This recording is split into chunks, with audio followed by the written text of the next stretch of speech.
Hey, everybody. 8, 7, 6, 5, 4, 3, 2. Happy New Year! Happy New Year! Happy New Year! That's my mom over there. Happy New Year 2021. It's over. Woo! 2020 is over. Hey, everybody. Oh 8, 7, 6, 5, 4, 3, 2. Happy New Year! Happy New Year!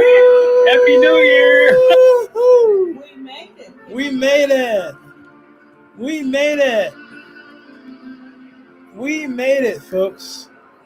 Woo! Oh man, that's Dick Clark New Year's Rockin' Eve by Ryan Seacrest there in the background. I just say Happy New Year, everybody.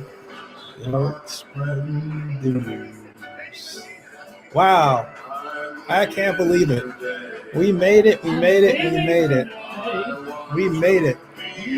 Part of it.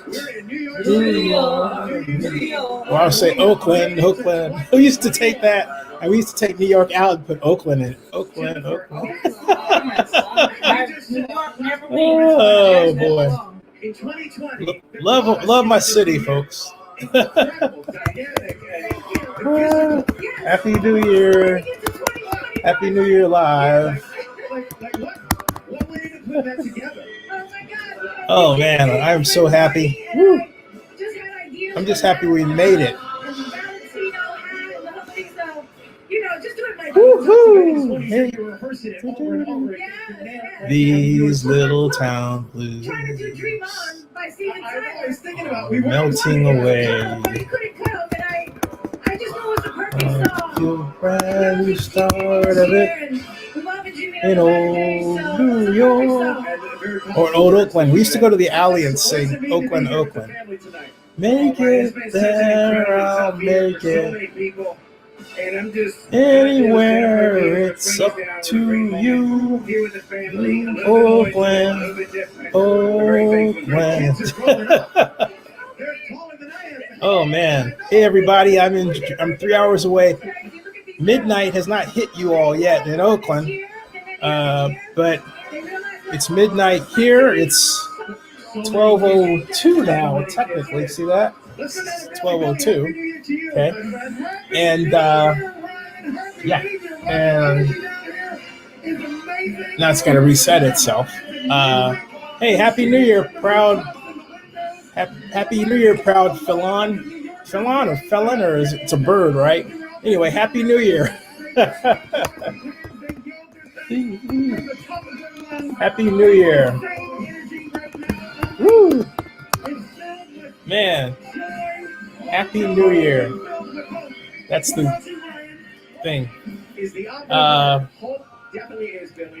David Compton. David says, hey, Mr. Z, welcome to New Year. Welcome, David. Happy New Year. You can do your own show. Who needs Ryan Seacrest? Although I actually met Ryan Seacrest. Nice guy. Yeah.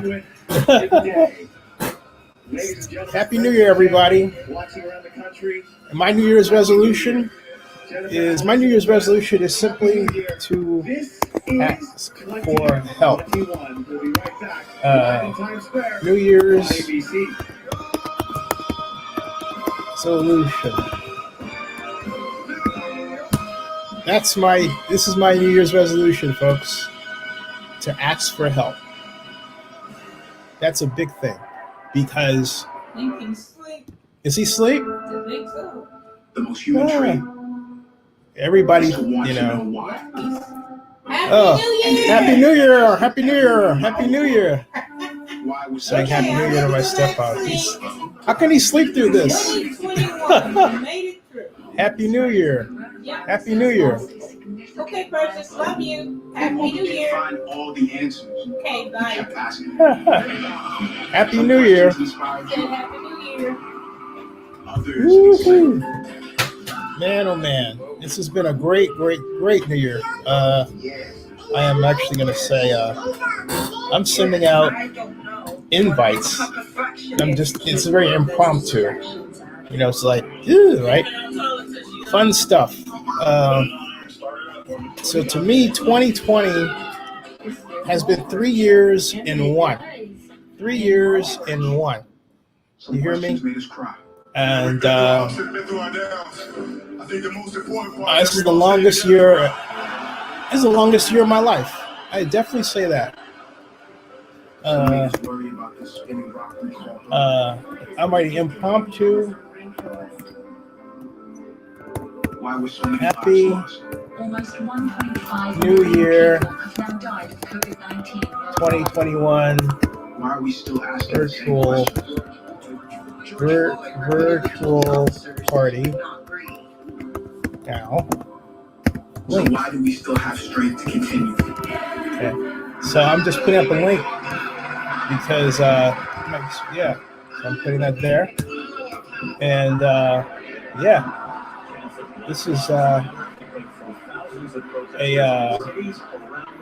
what I'm doing. I'm like, hey everybody, Happy New Year! Come on in, that sort of thing. You never know. Why not? Why not? BCC. Cool. All right. You never know. This has been a great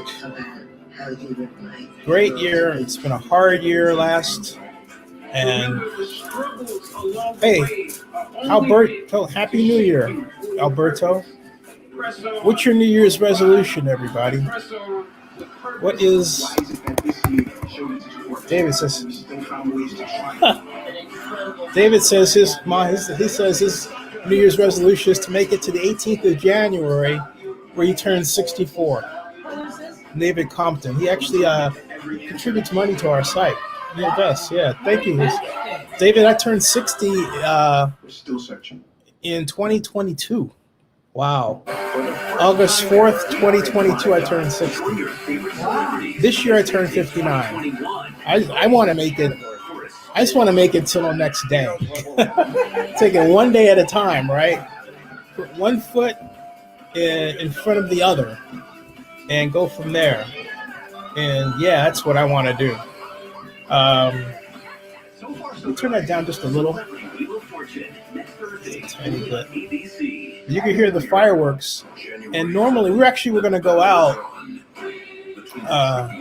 because there's a neighborhood here that's known for fireworks, but but it's too rainy. So you go out and it's this kind of mist, like the Baskervilles or something, and outside of our, just outside the door. So I went out and literally turned around, and yeah, so back inside, and hey, here's Mark Cantor. I know what you do, but I also do. My God, Happy New Year, man! Movie about what are you doing? I'm just chilling out. My wife's talking to me, behind me, so in case you hear ambient sound. Yeah, Happy New Year, yeah, and the blacks were right there. There were black miners too, and it was like people asked me, "Well, what's going on?" I'm like, New Year's resolution. You were as down Merry Christmas as that Merry Christmas. You're going to look down on black because you had to look down on somebody because you're actually. This camera keeps like going out of focus and then comes back. It's it's adjusting to where you're at. But it'll keep doing that. Yeah. This is part. See, there it goes again. Oh, man, it looks cool. It's like yeah. But you know what? Oh, here is a resolution. Alberto says my resolution is for Joe Biden to make America a better country. Woo! Oh, wait. I should say. Yes, sir. That all of our country is looking upon Georgia. Yes. I don't have to tell you that, right? No. My mom went out and voted like racist. But you're registered out here, right? I voted absentee. Yeah. But I'll tell you, you're telling me the poll here is Warnock 2%. It's like Leffler 5%. That's the exit. Okay. Is there a list of all the other people who are here Is it just me and you? I mean, it's fun. Actually, on the side, there's like I don't know if you can see the there's three. Okay, there's three watching, and I'll just go through the list. There's Proud Felon said Happy New Year. Hi, Proud. It's bad. He said, "Hey, it's bad. Like, hey, David. Today, of course, that's. I can guarantee you. Albert Sacha says Happy New Year.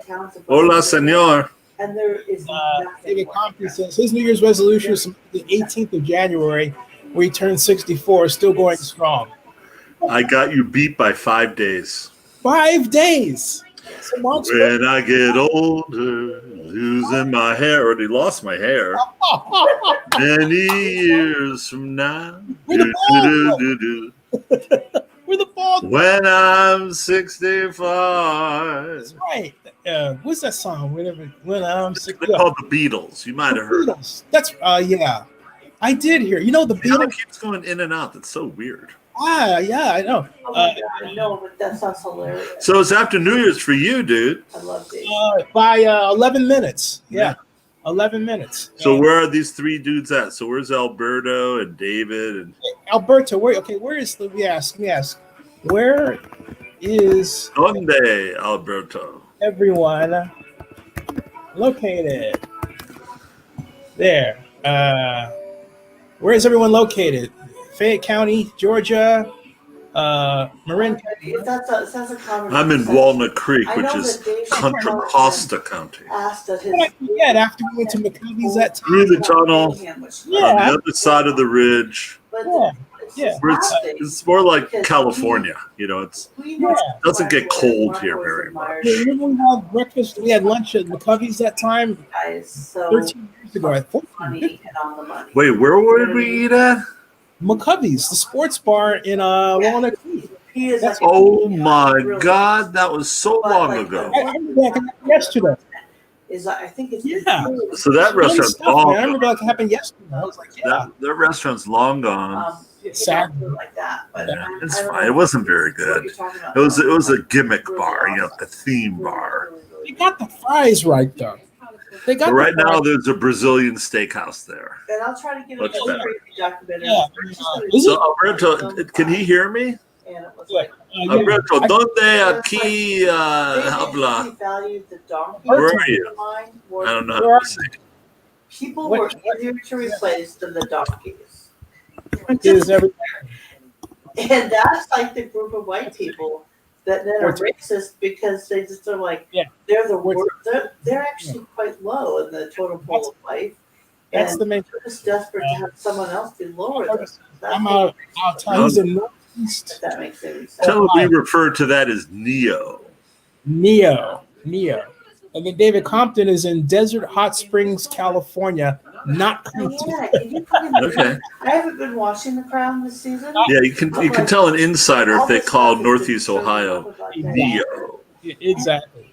Hey, my friend, how's Instigate coming along? We're working on it. It's not done yet, but we're pitching, and we're almost done. You know, 11th hour, fixing all the bugs and getting there. Hope sometime in Q1 we'll get it out. Exciting. You should tell Alberto that I lived in Shaker Square. You lived in Shaker, Mark?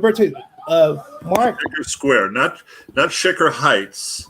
Shaker Heights gave a little piece of land to the city because they didn't want to be associated with retail.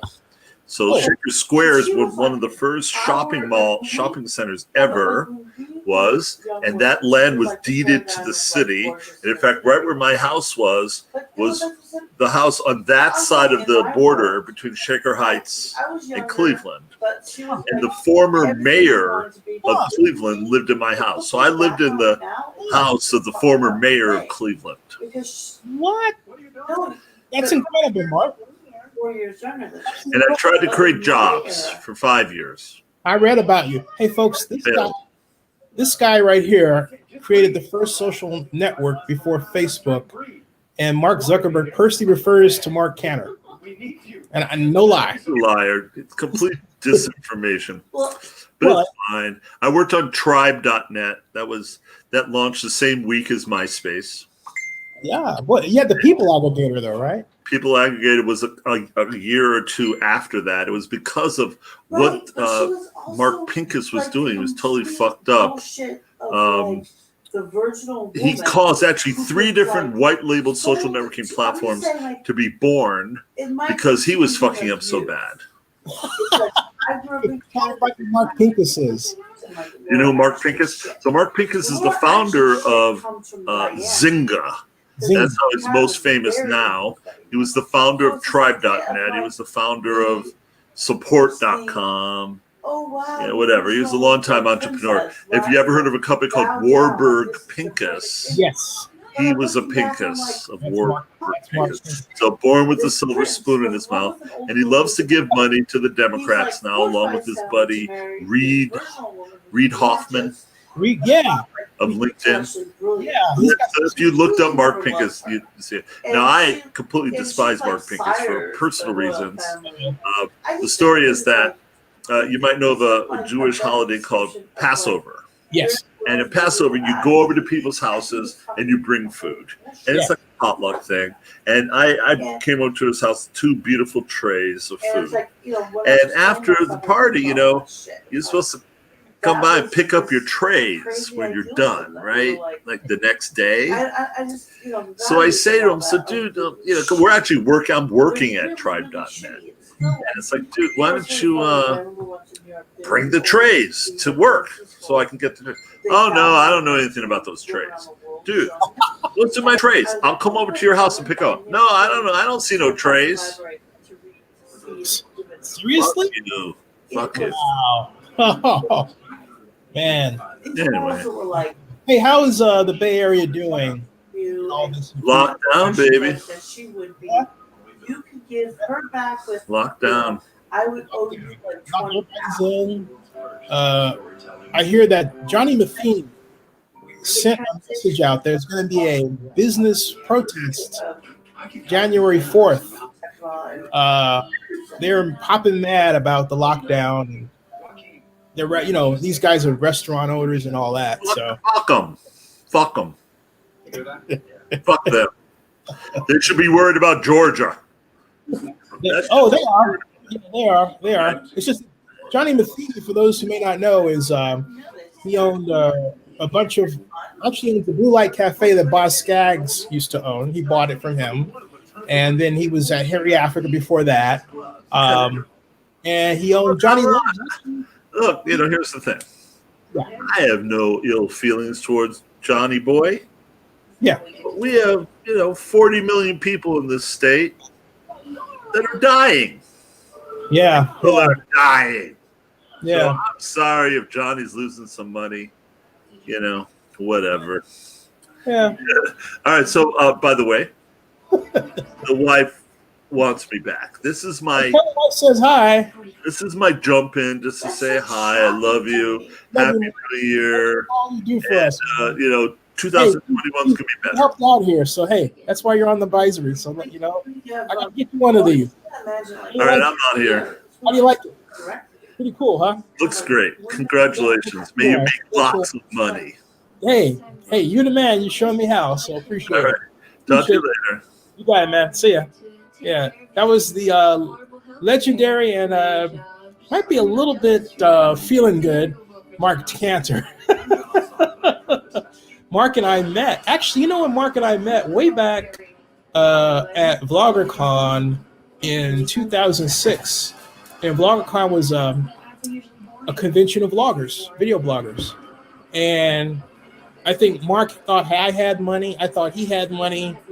And so it's funny, I don't know where he got that idea with respect to me, but we met at McCovey's Sports Bar in Walnut Creek. Had a great time, great talk.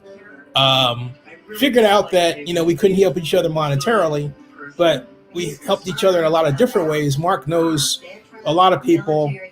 He's working on an app called Instigate right now, which will be the next Instagram, the way things are going. I think it's quite exciting.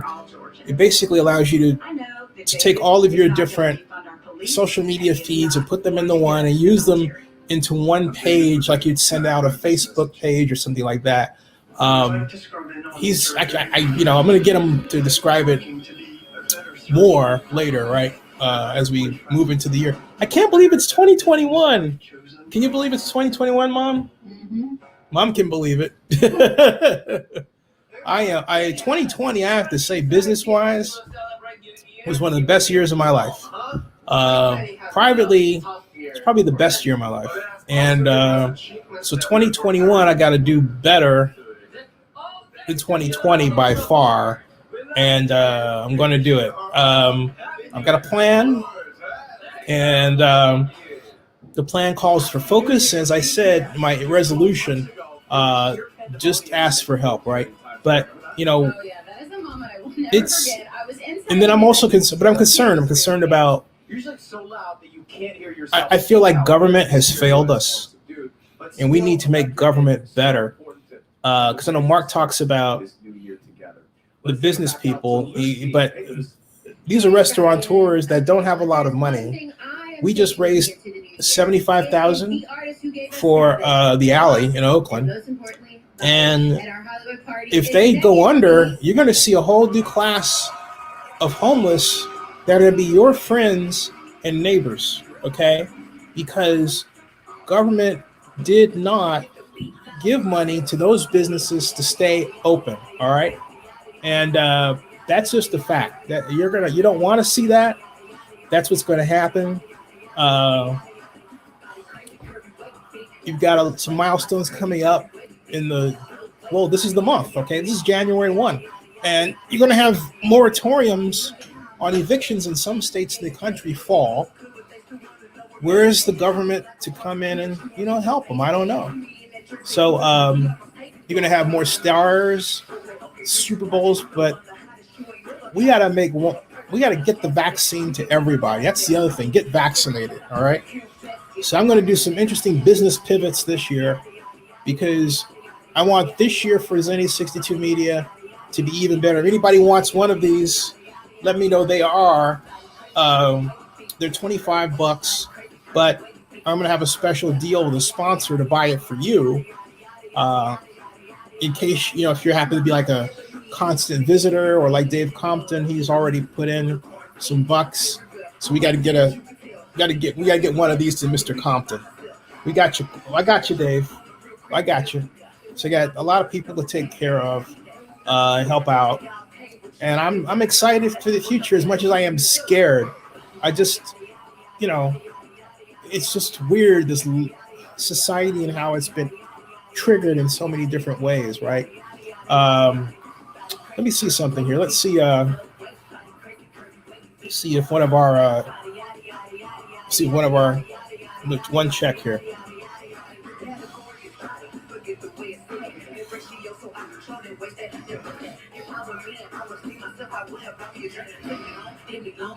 Hey, you're sounding good. How do you feel?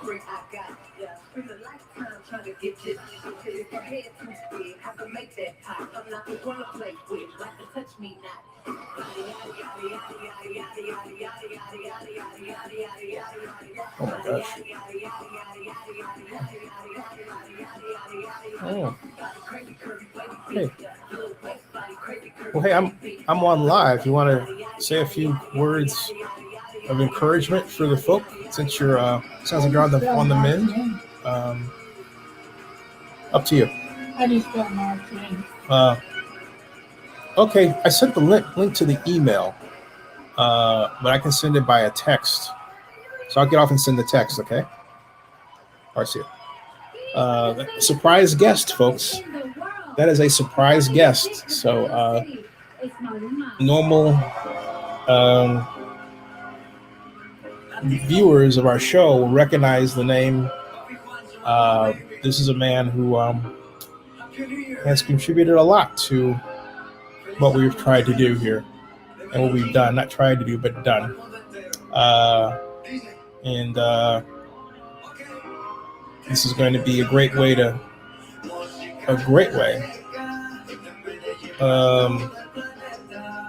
Okay. I think that's Jay Ballin. Do you know who that is? Nothing? Yeah. They have the Latin stars on and I think one of them is J Balvin. I think it is. How do you spell Mark's name? Mark. Cantor? Yes, Cantor is Canter, and but Mark is Marc. Yeah. Did you find him? No, I didn't know how to spell his name. Okay.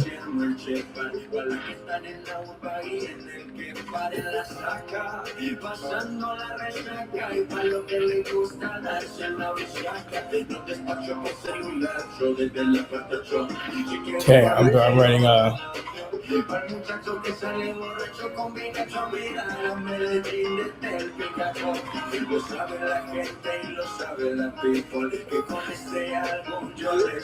there it is.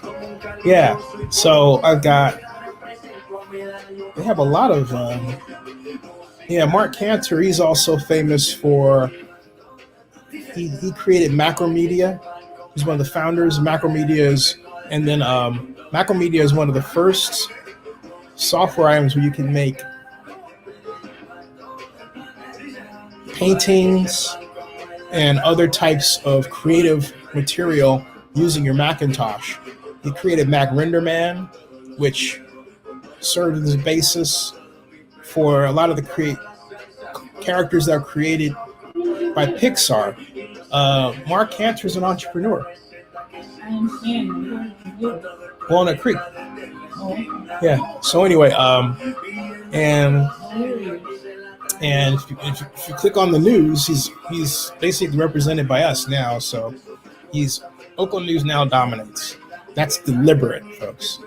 And so his birthday is January 25th. He said 5 days later than Mr. Compton. So yeah, he'll be 64 this year. I'll be 59 this year. Oh, I can't believe it. Wow, my God. What? I can't. I mean, they all, I can't believe it. I cannot believe it. But, here's Joseph Almenduras. Wait a minute, folks. This man, Joseph.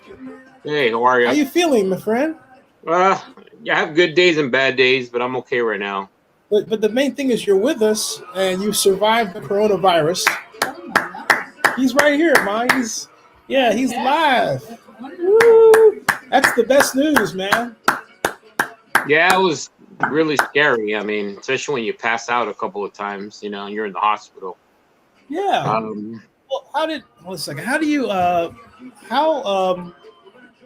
What message do you have for everybody? Because that's a message of inspiration, man. I mean, you survived it. Because I remember there was a time when I was like worried like nobody's business, but you're with us, Yeah.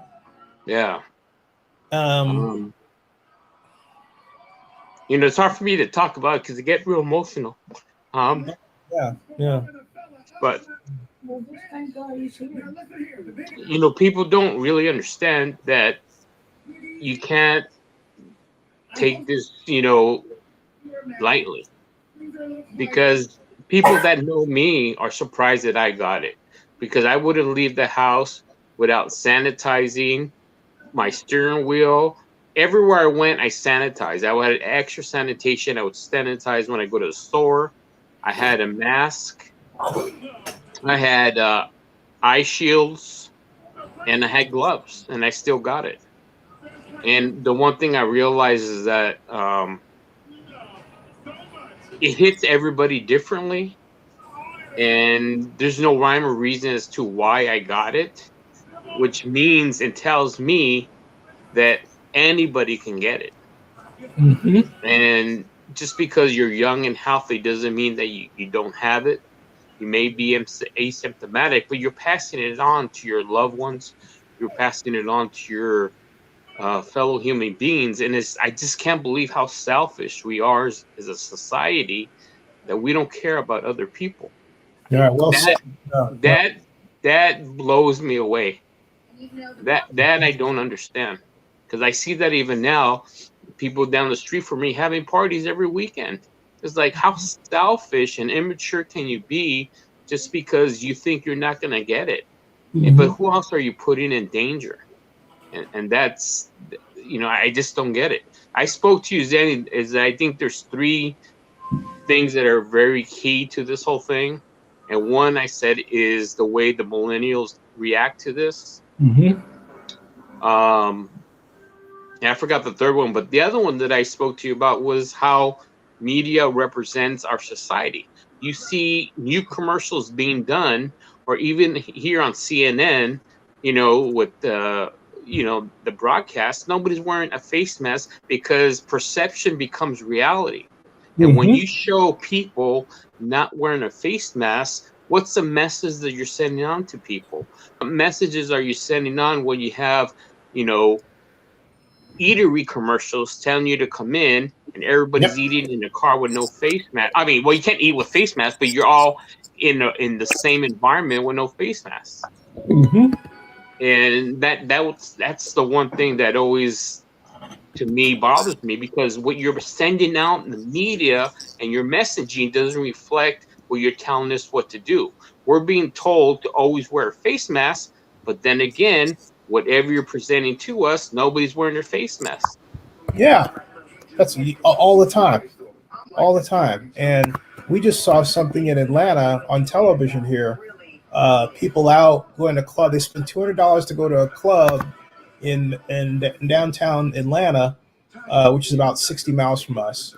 And they're standing in line, and most of them, I think, didn't even have masks on, and they were dressing like it was just another, just another party and everything else. Now, the newspaper, to their credit, made point of it, right? And they said that, hey, what's going on here?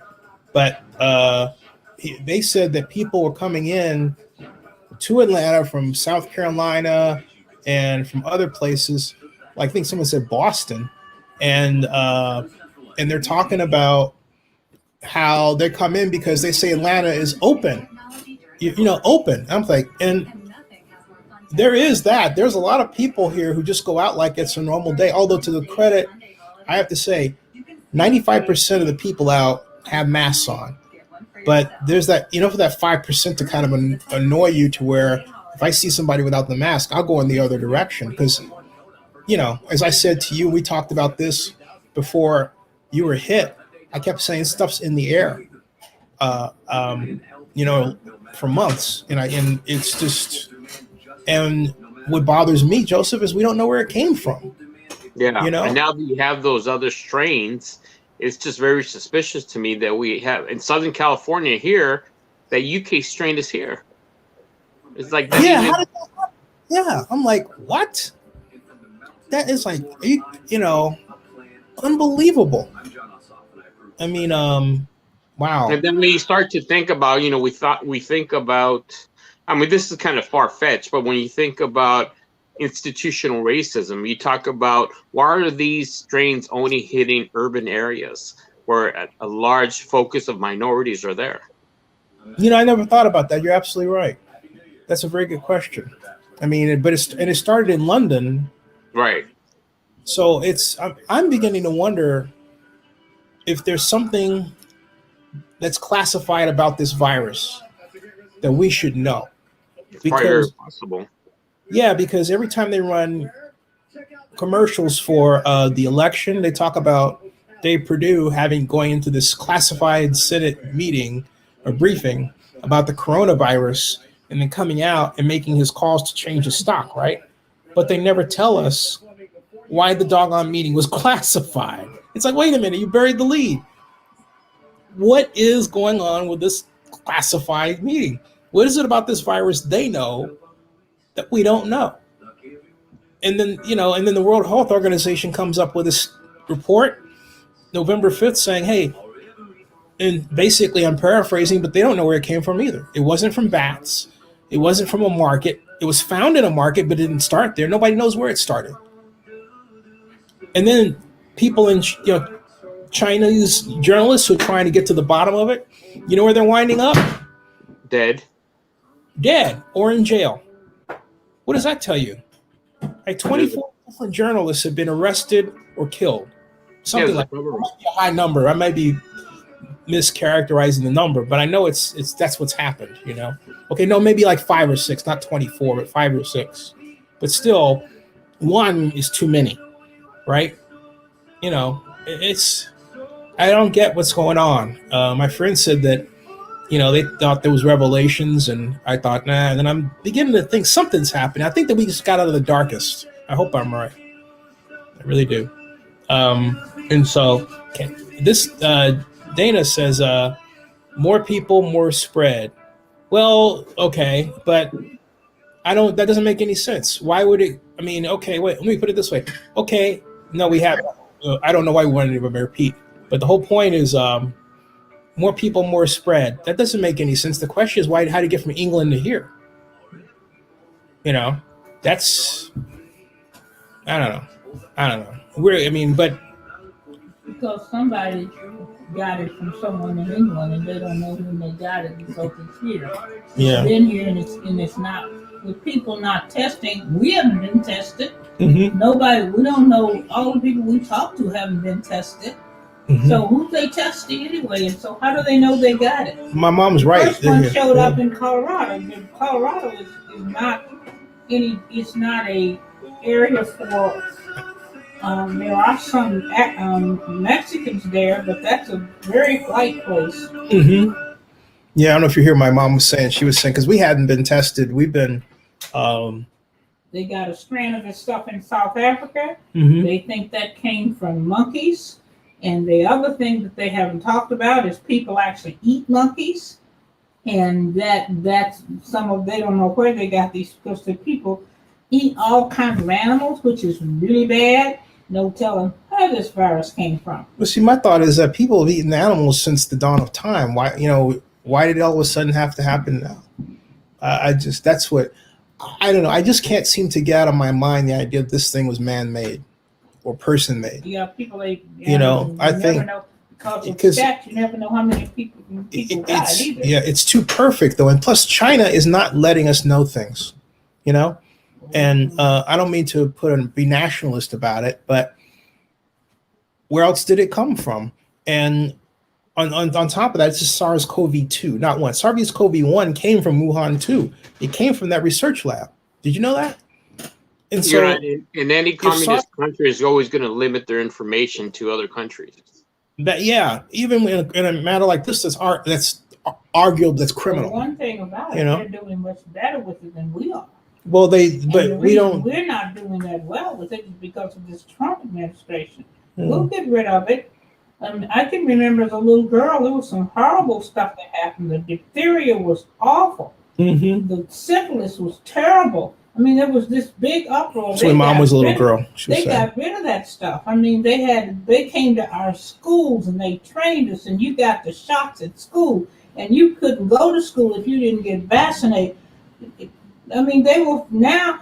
Once this Trump administration is gone, a lot of this stuff is really and truly going to get taken care of.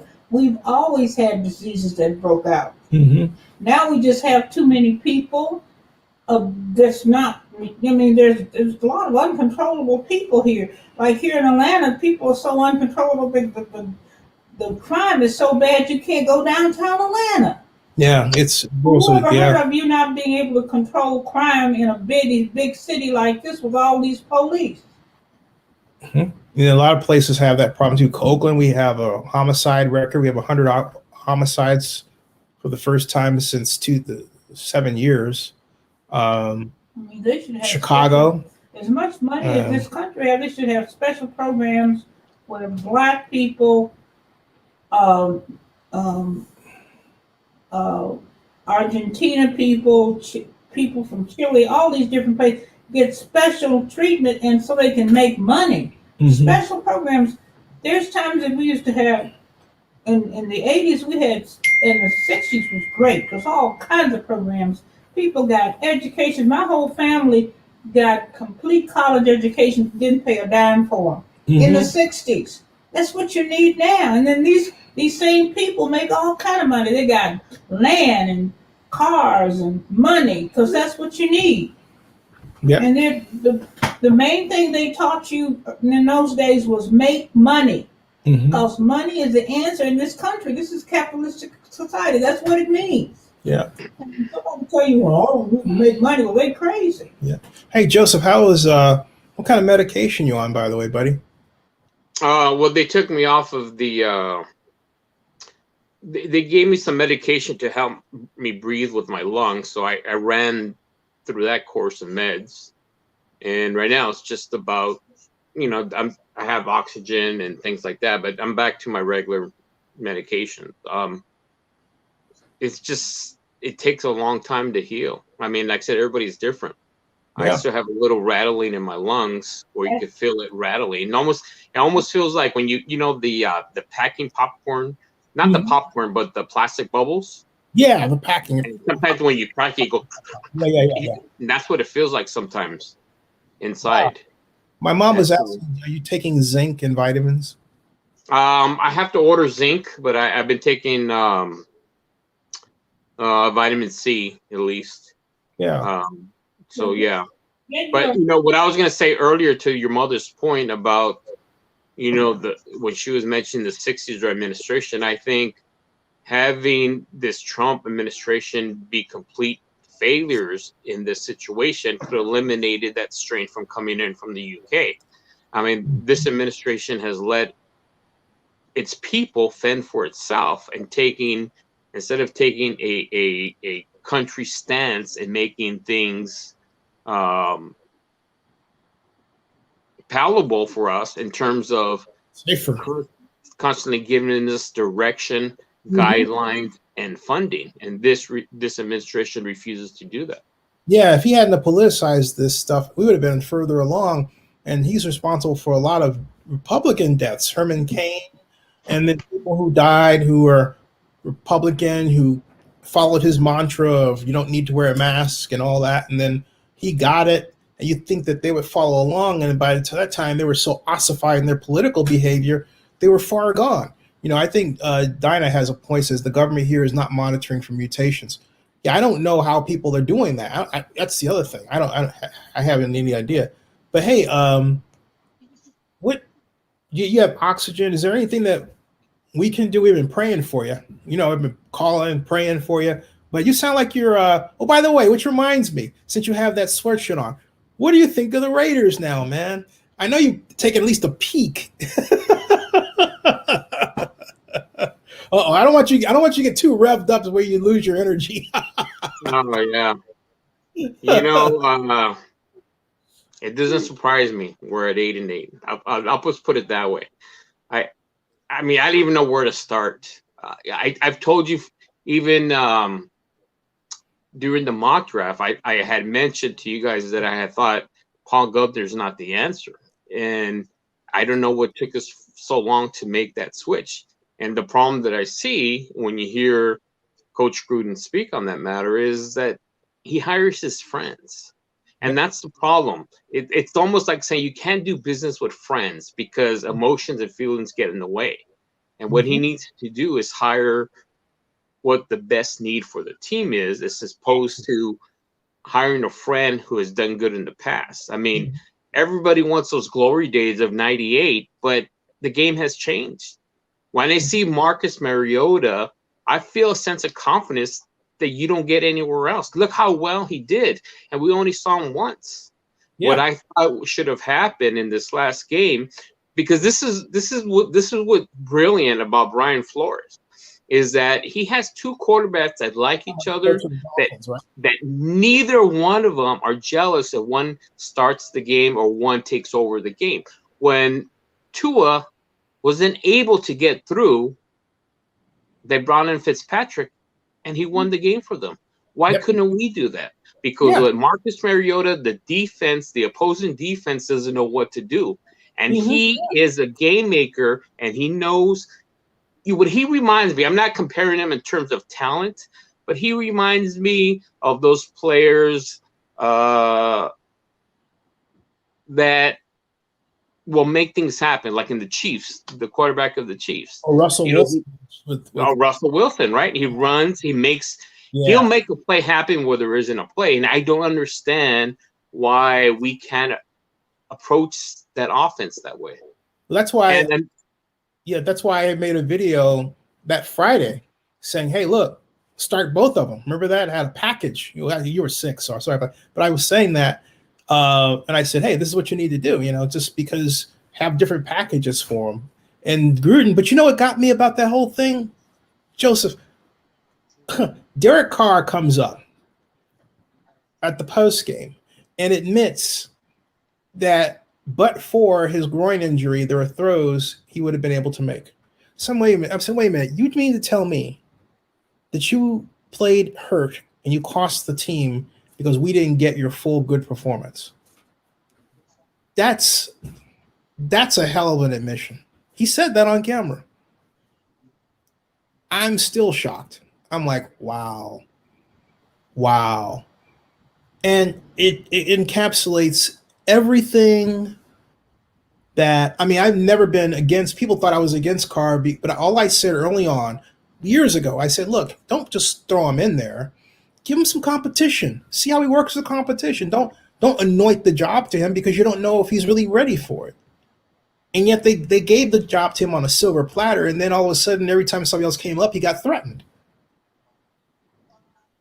And he wasn't like, yeah, I know I'm the best, so I'm just going to go out there and prove it, and I don't have to give anybody any, leeway to guess. But, Mariota, hey, we're on live though. Mariota is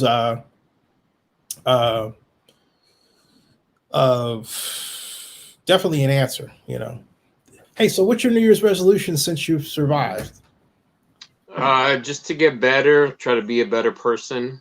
When you're stuck in the hospital like that, and you kind of reevaluate, a lot of your life and your actions. And not that I've done anything bad, but you start prioritizing what's important in life.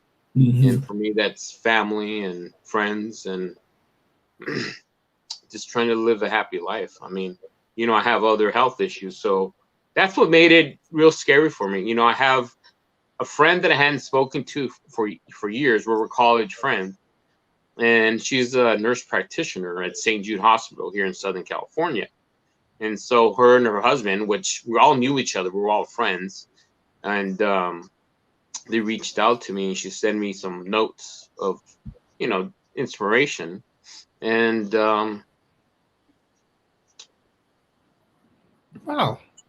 She said, I'm glad you made it because, with everything going on with you, a lot of people don't. And so, I spoke to you too, and this might be a good lesson for people, is that I felt a sense of guilt, right? And you said, why? And I'm not the only one that feels that way. And that's kind of something that people are afraid to talk about, because I have some friends that their sister-in-law and brother-in-law got sick, and they had the same feelings and sentiments. And there's no really rhyme or reason for it. Because, when you hear the tallies of everybody that's dying and everybody that doesn't come out of it, you start questioning, well, why me?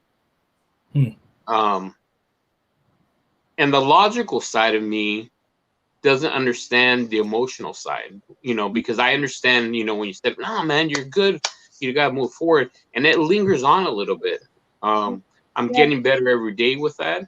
But those are some of the realities that we don't even think about with some of the people that have survived it. Mom was saying, yeah, with purpose. I think for me, I mean, just for me, okay, I don't like to think of it that way because God has you here for a purpose. Yeah, God put you here for a purpose, And that's just a fact. You can't get around it. And He has you here for a purpose. Yeah. And pretty soon you'll find out what your purpose is if you don't already know. Yeah. You hear that? Yeah, she was saying, and God has a purpose for us. I mean, and I remember like when Lars passed in his sleep, and I keep questioning why that happened. But what I go back to every time I think about it is that his father passed away just 3 months before he did. And he was called, he was called. Hey, we got another one. Hey, Vasu, Happy New Year, my friend. Hi, Zennie. This is the man with the golden voice. Vasu, we have Joseph. Too kind. Joseph has survived coronavirus, as you know, and he's on with us. And so Joseph and Vasu, I think you haven't seen each other in a while, man. Yeah, Joseph, I heard about you.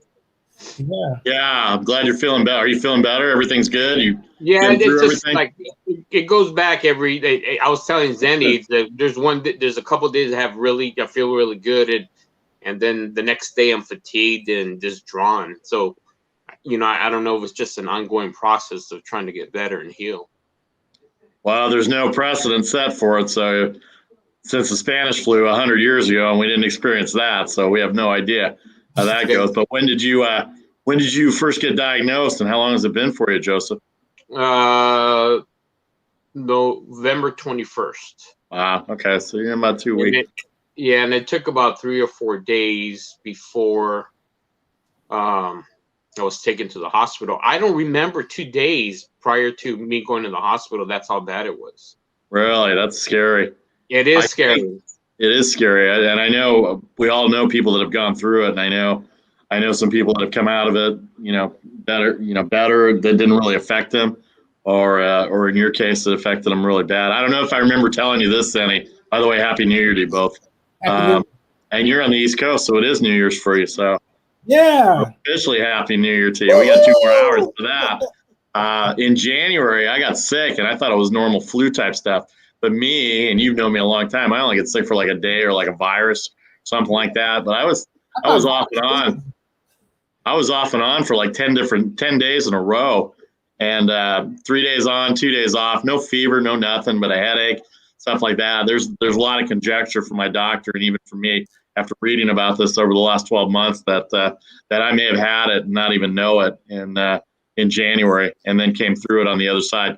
And as Zennie knows also, my travels for baseball, we get tested every 4 days. We're mandatory tested every 4 days. So I'm 23 of 23, like a Tony Gwynn hitting streak of negative tests. So I'm bueno right there. So it's been interesting, and I had a sinus infection. I thought it was another bout of it, but turned out just to be a sinus infection. I'm going to have my annual doctor's appointment on Monday the 4th, so we'll see how everything goes. But glad you're doing better, Joseph. Zennie, Happy New Year to you, and everything's good in California, except for the fact that we can't go anywhere.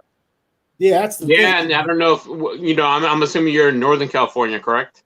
Santa Clara County, right in the heart of the shutdown. Okay, no, because here in Southern California, they actually acknowledge that the UK strain is here. Yeah, and that's what scares me the most, because you have people that have gotten it twice. Yeah, what part of Southern California are you?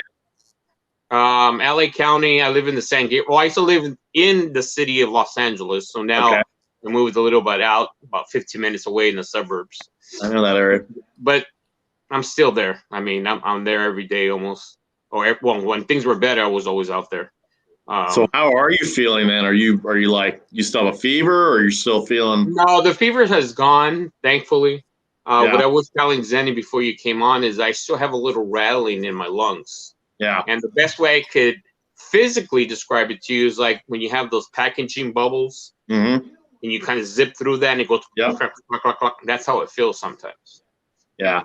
So when I have this device that they give you, usually they give this to you after you've had an anesthesia, but this is a breathing device to help your lungs get stronger. And so I still feel a little bit of something there whenever I do those breathing exercises. But yeah, it's I have good days and bad days. I feel some days really weak and fatigued. And so it's a matter of just, fighting through it, I guess. Yeah, that's how's your diet? I don't have that much of an appetite, but I've been forcing myself to eat because I do know I need some nutrition and protein, and that helps heal the body as well. Yep. So yeah, you gotta eat. Like my mom insists on that. She's the best to ensure that we get the right nutrients in our system and everything. So yeah, I'm blessed. But hey, Vasu, how's Major League Baseball doing? Is it going to bounce back? I think everybody's going to be excited for it to bounce back, Zennie. It's going to be interesting. They're planning on they're having discussions right now. The players want a 162 game season, get paid for 162 games. The owner's not knowing what the attendance is going to be. Probably going to try and start in May, and I don't know how many games they're willing to go with or what the Players Association will go. I hope it comes back. I don't know about fans or media or whatever the case is, but in March, I just see myself not being in Arizona. It's the first year in about 5 years I hadn't been to Arizona for spring training, and let alone all of a sudden from March, all of a sudden the next day I know it was July 30th before I went back to work for game one. So really a lot of nothing in that 3-month period, other than hearing about the labor negotiations, which nobody wanted to hear in 2020 for sure. Considering it was millionaires and billionaires, what a terrible time to have that. Not read the room. Ed Robinson always say, read the room type of thing. So that's they did not read the room in that situation. That's read the room. Don't say you're rich. How about read the book? Read the book. Yeah. Football's getting ready to close out. The championship games tomorrow, the semifinal games tomorrow. I'm fired up. Not out drinking. I'm at home. We're all quarantined at home. I really don't drink that much at home, so kind of just sitting here, kind of casual. I'm going to get on something else at 11 o'clock my time here with high school friends. I don't even know what drinking is. I wish, high school friends. I haven't been invited to anything. I don't know what we're doing. This is supposed to be our reunion year. They're making up for me not being a cool kid from back then. So, I think this is I made every reunion, but this time I don't know of one. And I know a lot of people. I mean, I think about it like Bill's with his family, Craig and his dad, and they're in Iowa. We're all so disparate that maybe this is just. I mean, we've talked on individual basis, right? Mm-hmm. But it's a large group. Yeah, fantasy is just sort of not there. Because if it were, we would have done it. I would have heard about it. I think. Yeah. This is not a formal reunion. This is just somebody that got on me on Messenger, said that trying to get out of 2020 for bad spirits. Let's all get together on Zoom. I got together with old San Jose State radio people that I worked with when we were in school to watch that awful San Jose State game this afternoon. But that was ugly. That was ugly. An undefeated season down the tubes for San Jose State, my alma mater. But it was all right. So I'm looking forward to it. But Happy New Year, Zennie. Looking forward to 2021. Joseph, I'm glad you're feeling better. Talk to you soon. I'm going to get out of here and get ready for this other thing. But definitely wanted to get in and say Happy New Year to you. Best to you guys, and hopefully when. By the way, Johnny Love is having a protest on the 4th, a business protest at where's he having it? Oh man, I don't know if it's in the Blue Light. It's at someplace. I want to make a video about it. I got a little slider about it. They're mad about the shutdown, so they're losing. Yeah, in San Francisco. I forgot they did the story on Channel 5 here locally. Okay. 620 Jones Street. 620 Jones Street is the name of the place. Yeah. I'm going to see how that goes. 11 o'clock. I'm sure they'll have something to do about that. Hey, you see, last thing before I go, Zennie, you see that's Instagram. She's in Wisconsin celebrating New Year's. Hey, you know what? I've got her videos that she sent to me. I saw a couple of those. 20-degree weather. I'm going to put them all together and put them up later tonight because, her birthday was the 28th. And right. Yeah. Yeah, and so we've had a lot of fun, and this time, come February of last year, I can't believe I'm saying that. I want the time to just stop. I want it to go forward. We got to get to 2021. We got to get Joseph better. We got to get everybody better. We got to get back to baseball season. I'm ready for the football playoffs. I'm ready for anything that signifies anything normal. My mom's not even yelling at me, so that's how unnormal it is. I'd almost welcome that right now. Yeah, that goes. But anyway, you guys, Happy New Year. Zennie, I know we'll talk soon. Definitely. You can take that with you. You can use that. You can use that in your next monologue. I promise that'll go over very well. Joseph, glad you're feeling better, man. Talk to you soon. Zennie, Happy New Year. I'm gonna ask you, do you think Tiger Woods' son is going to be a champion? Tiger Woods' son? Yeah. Charlie. Yeah. Just like him. He's got the swing just like him. Got the mannerisms. He's watching a lot of video. He's like a football coach. He's watching a lot of game tape of his dad. That's for sure. Isn't that scary? It's like Frankenstein. It is. It's the experiment gone right so far. We'll see when he gets older, though. We'll see if he breaks windows and sleeps with women that aren't his wife and all this other good stuff. I guess we'll see how that goes. All right, guys. Let's hope for 2021. Happy New Year. I just want to go to his restaurant this year. Tiger Woods restaurant in Orlando. Yeah, maybe that'll be good. Maybe Charlie will be our waiter. Hey, there you go. Zennie, we'll talk soon, man. I'll talk to you soon. Take care. Okay. All right. Bye. That was Vasu Vadapati. I've known Vasu for a long time, and if you recognize that silky smooth voice, he's on Fox Baseball, doing the broadcast there and everything else. So, It is 10 o'clock your way, Joseph. You got 2 hours. Yeah, I already saw the drop on CNN. Oh, so that's New York, though. That's Yeah. why it doesn't have a drop. It's 11 o'clock, which means now the drop just went down in Chicago. Happy New Year, Chicago! Woo! It's yeah. So it's because it's 1 o'clock here, which means the Midwest, is Happy New Year. And I got Happy New Year, everybody. I'm just a Happy New Year. Everybody's like Happy New Year, Happy New Year. Vinny is with his parents. Eric Wilson says Happy New Year. These are all Zennie62 people. And it's been a glorious year, man. I think the one thing when I think about what all we went through and what all I went through is always trying to figure out how to solve a problem, you know? And I think it just made me, it's like, I'm like, oh God, what's the next problem going to be? And I shouldn't look at it like that. But I solved them all, you know? And, but now I got to go from solving problems to growing revenue channels that thrive. You know, that's one. But I can say that we've come a long way, you know. And I want to thank you, my friend, because you've been there. Your videos are missed because you've vlogged a lot about the Raiders, and I kept thinking, God, there's this. I used to see this bump, and I thought, oh shoot, that's why. And you know, you have a niche, you know. So you gotta stick around so you can make some more vlogs. Yeah, I was gonna. I guess Jessica did, but I was gonna do a review on Wonder Woman because I had some thoughts on that. What did you see? That Wonder Woman 84. Yeah, I'm in the middle of watching it. I like it. I mean, what do you think? Oh, Mr. Comden says, "Hey, Mr. Z, congrats on the birth anniversary of your media. Well done, my friend. You know, I just want to say regards your talk show. You remind me of Ray Taliaferro. Oh, thank you."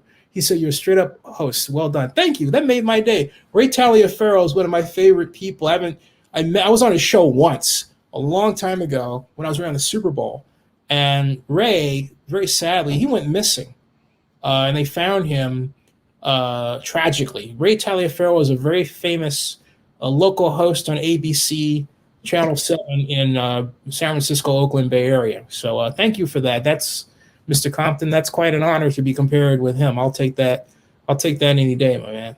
So yeah, wow, that's humbling. I just forgot what I was going to say.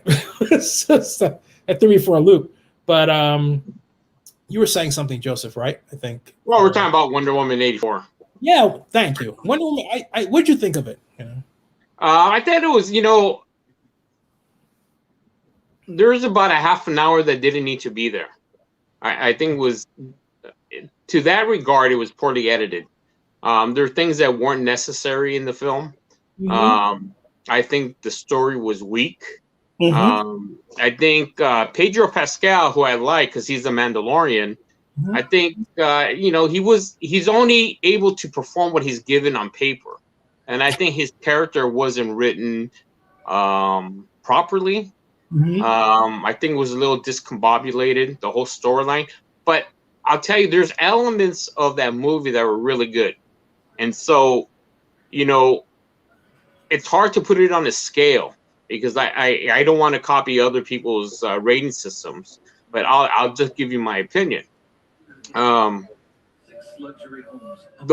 got to realize, you know, me having that film background is that there's little tricks one would do to satisfy some of the things you've seen on screen.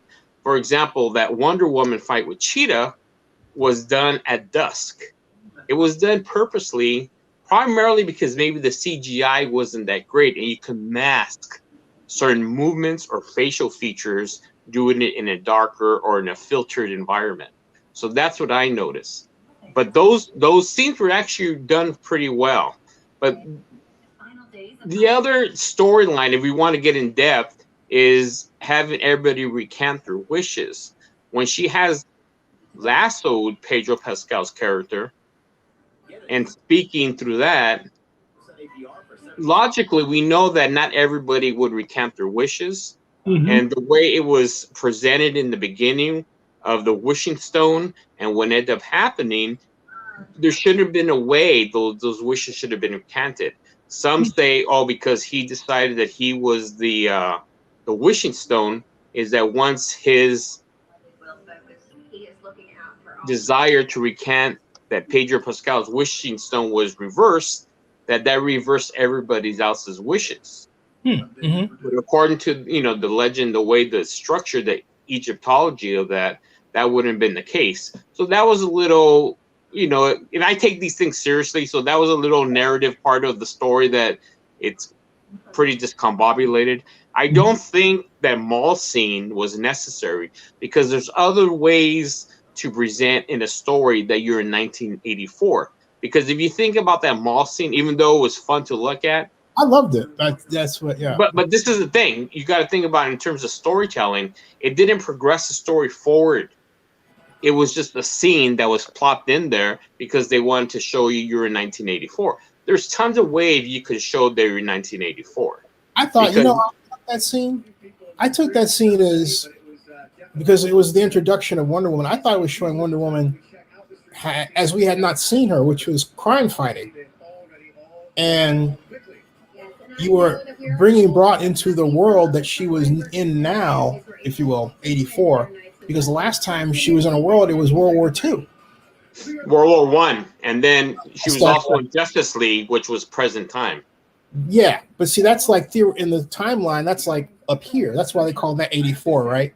And I haven't finished watching it. I stopped. But my point is that scenes like that, and then the origin story, I tried to write 6-page treatment of that origin, the Wonder Woman origin. I'm telling you, Ron Silver tried to die, rest in peace. It is hard to get that story right because there's so many layers to that story in the Wonder Woman lore alone, okay? So when I watched it, I was blown away. I thought, wow, they got it right. So I mean, everybody has it. I'm just, since 6 years old, I've been a Wonder Woman fan, so you have to take it from that perspective. So my mom is cracking up. She didn't know I was that into it. What I would encourage you to do is stay for that post-credit scene.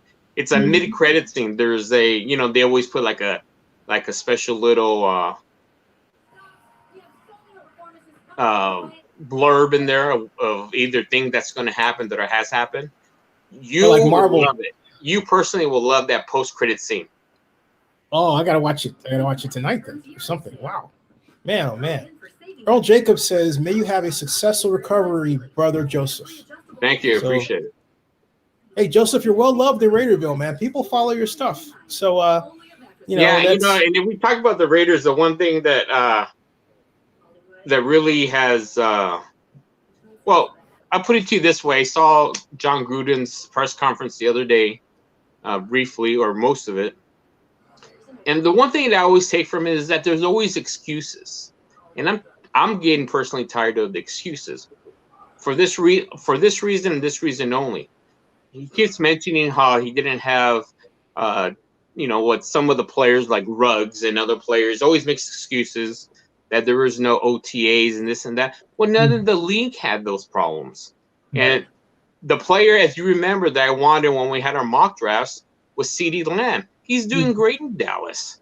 He didn't have those other preconditions that John Gruden was talking about. And how can you have a team excel? We have several teams that have excelled in the league, and they're under the same conditions. So for you to keep making excuses and not having your S together, there's no reason for it. I think there has to be, again, this is the unfortunate thing with our team, is that there's always drastic changes. There's always moving parts. And then the excuse when we don't get the job done is, well, we had a new system come in, or we had new players come in that haven't acclimated. Like, when did that all stop? Yeah, I think there's something of a misread about Henry Ruggs, because I remember when Ruggs was coming out, and then I was at the Combine. The constant talk was that Henry Ruggs was the fastest guy, but he wasn't the best receiver. CeeDee Lamb was a better receiver. And so I always thought the Raiders should took 2 picks and got them both. That way, they would have been set for the future. And they could have. If you remember the way that draft happened, they could have done that. Yeah, they could have, but they didn't. And to this day, I don't understand that. No, and they got Raiders are dumb. no. My mom says because they're dumb. Well, and this is the thing is that Mike Mayock thinks too highly of himself. You know, he needs a slice of humble pie. Mike Mayock's been like that for as long as I've been acquainted with him. That goes all the way back to 2009. And then Mike had this unfortunate habit of acting like he knew more about what you were talking about than you knew so he would not stop to listen. For example, this is on video. I asked him about I asked him about the Patriots offense. I asked him about college offenses and what innovations they were bringing up, and he said that wasn't the case because they had more time to work on concepts in the NFL. Well, if you think about his answer, it doesn't make any sense because you can work on a concept that's old in the NFL, but it's still an old concept. It has nothing to do with taking something new from high school to college. And he looked at me like he was incredulous. I'm thinking, oh my God, can I just like get out of here? And he was nasty. I thought his tone was, others don't think so, but compared to other people I was talking to that day at Chelsea Piers luncheon, it was just very uncomfortable for me. And then he said that Cam Newton didn't have any heart in college. And he said that, hey, John Marks, one of our boys, he says, Happy New Year, John. Thank you. And then he came back, and Charles Davis is my friend who's been alongside him. When Charles would be on the same panel and on NFL Network on the draft, and every time Mayock would talk, Charles would pay attention and look at him, right? But then when it was switched around and Charles was talking, Charles is a really smart draft guy, okay? You know, Mike Mayock would hold his head down and look like he acted like on camera like he wasn't paying attention to what he was saying. And I made a video about that. And I said, hey, look, start this. I mean, if you have a problem with a black guy who knows something, don't act like it. He's your colleague. At least make it look like you're listening to him. And he did the same thing to Lindsay Rhodes. And I met Lindsay Rhodes at a Super Bowl party, Mike Silver's, and she just waved and said, thank you very much, about that. This is because he was just being like, I know it more than everybody, and I'm buddy with all these folks. A lot of people don't care. It doesn't give him, the right to treat people in a way that makes them feel less than, or like he thinks he's greater than they are. It doesn't sit well. I mean, it just doesn't. So, having said all that, I always wish Mike Mayock well because I feel like he's one of us. He was one of those people in New York that sat there at the back that was following the draft, and like here he is, he's GM of the Raiders. I thought, cool, So and that's how I look at it, But everybody, people will get their shots. Hey, wait a minute. Here's another man, Bill Carroll. Bill, Happy New Year, buddy. It's yes. You're in Chicago. Hey, Bill. Yeah. Hey. Bill sings your praises all the time, Mom.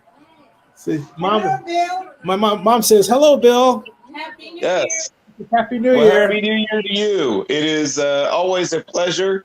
You are a person I always enjoy when you throw in your comments from the side or back or wherever you are in relation to where Xenophone might be. But it is a thrill, to have ended 2020. Now, of course, we've had about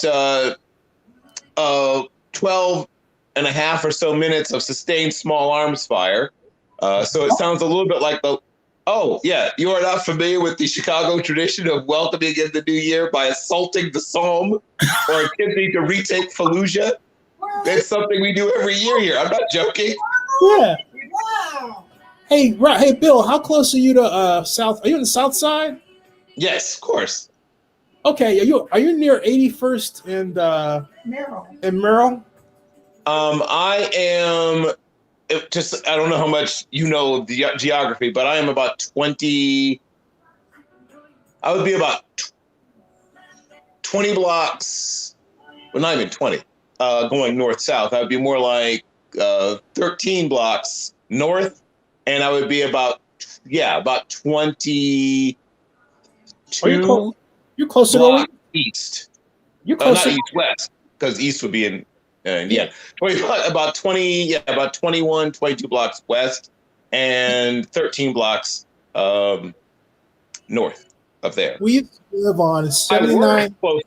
I work closer to that there. My job is.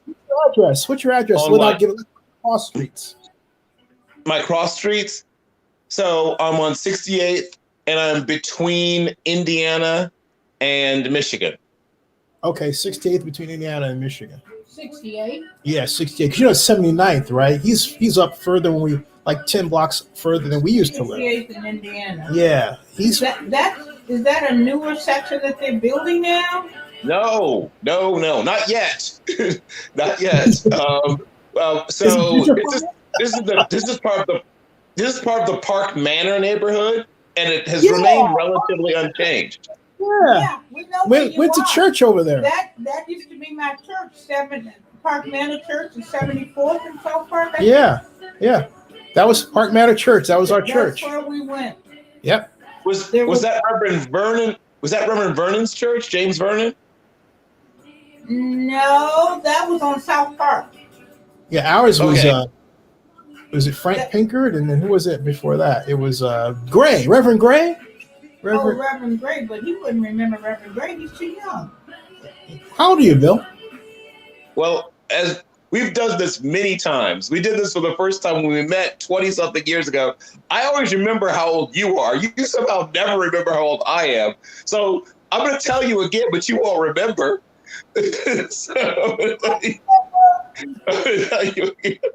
So, Zennie, I am 5 years younger than you, right? 53. So we discovered this when we first met almost 20 years ago.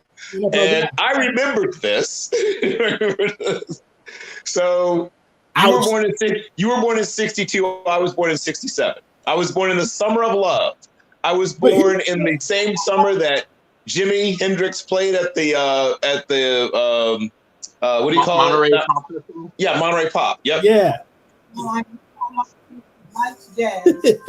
Ma said she knows she likes you because you like jazz. But I remind you though, back then when I met you, you had hair so long, it looked like you were born in the summer of love. Remember that? Yeah. Well, so here's what happened. Once I completed my military obligations, which would have been in 1992, I started growing dreads. I had dreads from like 93, 94, 95, 96, 97 till like 2000 and probably about 2008 or 2009.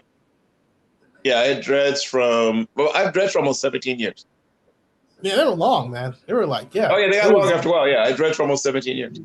Like Bob Marley. I will, Robert Nesta Marley, I Rastafari, the avenging lion of Judah, King of Kings. But yes, I choose to take that as a compliment. But can I get a quick update on how Joseph Amendoriz is doing? Absolutely, Joseph. Yeah, you're the man of the hour, man. Like I mentioned earlier, I was, I have good days and bad days. I still have some congestion, a little rattling in the lungs. So, I have to do exercises with the lungs with the machine that I showed earlier. Okay. So it's just a matter of trying to protect myself as well. Because the one thing that we had a earlier discussion about this is that I'm still afraid with this new strains that are coming around.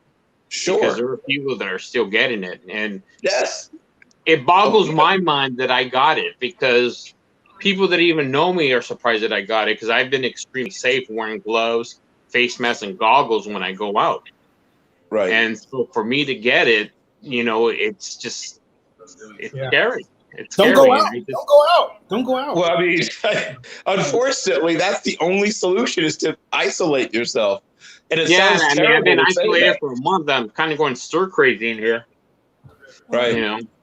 Right. I can imagine. I'm really, really, really, really hoping, especially for you, Joseph, with all that you've fought through in terms of your health.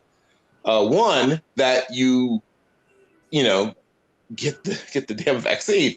But two, that people realize this is not a joke. This is not a hoax. This is not a conspiracy theory. It's not the Great Reset.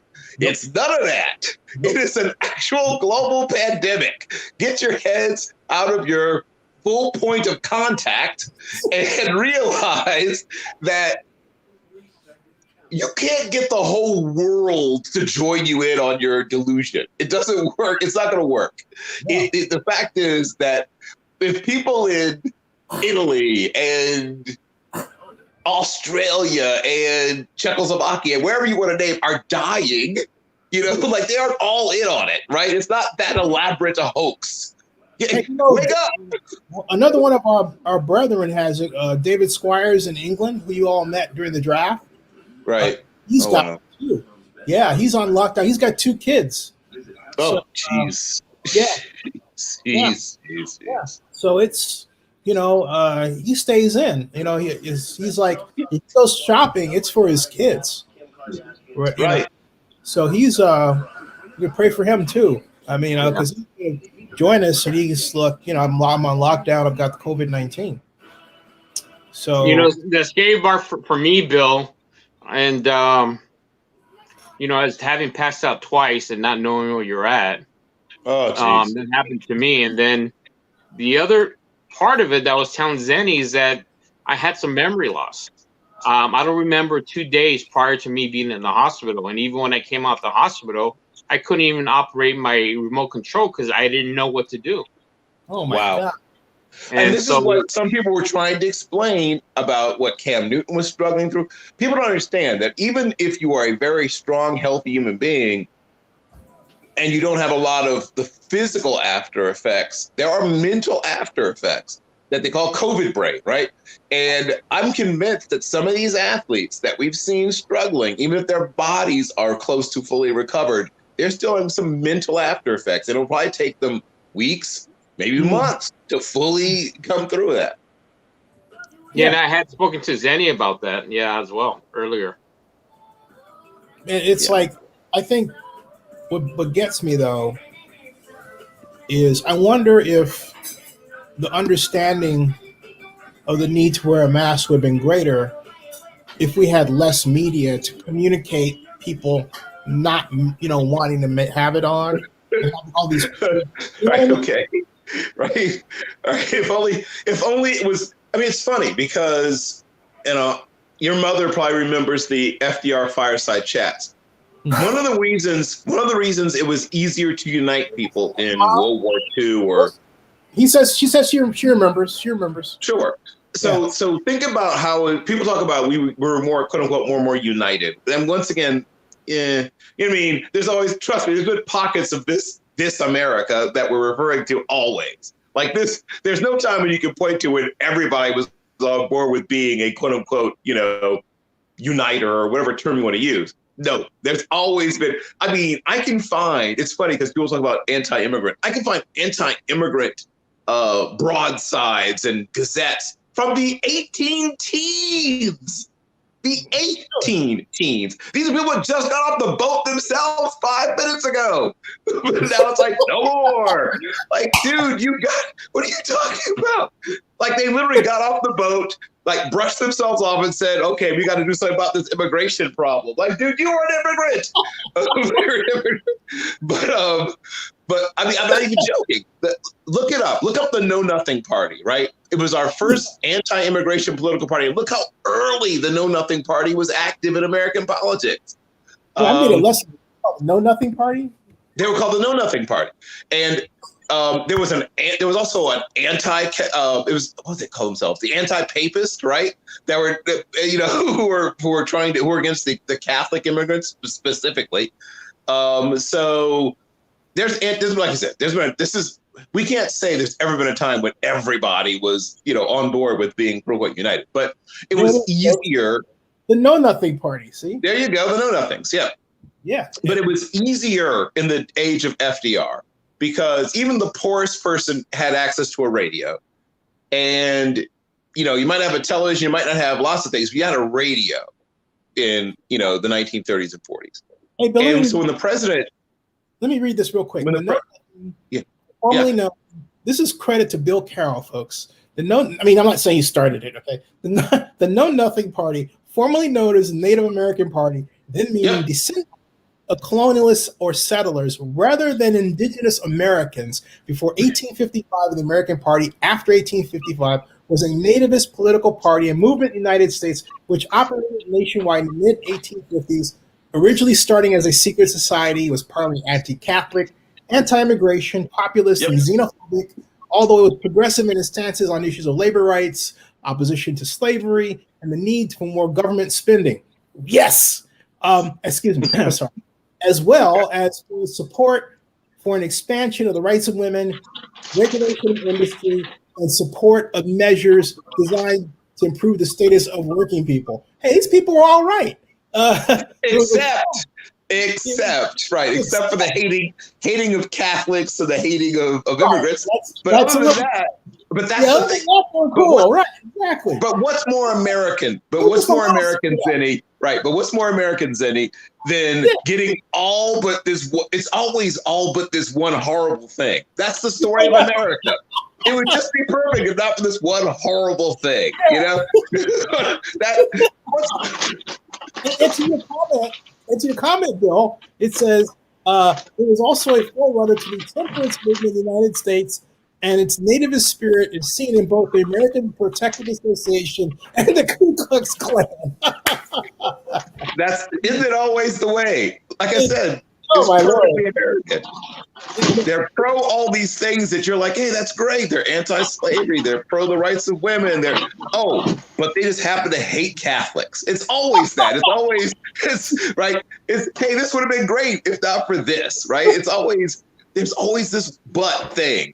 That's America. That is the story of the nation, Zennie, it would have been perfect if not for this one horrible, ugly, disgusting thing. Well, and if you remember, that was the Republican fear with Kennedy, is that he thought that he was going to be run by the Pope. Yeah, he was going to have a special Pope phone. Exactly. What do you want me to do? Yes, Your Eminence. Right. I mean, but there were people campaigning for Nixon basically saying that. I mean, I'm not joking. Look it up. I remember. They literally thought that after Kennedy was going to go to office, like the next day, the Pope was going to come over and tell him, here's what I need you to do. Here's what I need you to do. That was some people's actual legitimate fear. My God. It doesn't make sense, but it was what they were saying. No, it's funny. You remember about that, not about fears. And I remember that time because I got Mom to watch Godzilla with me. I mean, the original, not the one with Raymond Burr, the real. Right. You mean the real original, right? Really fucked stuff up. Okay, that got okay.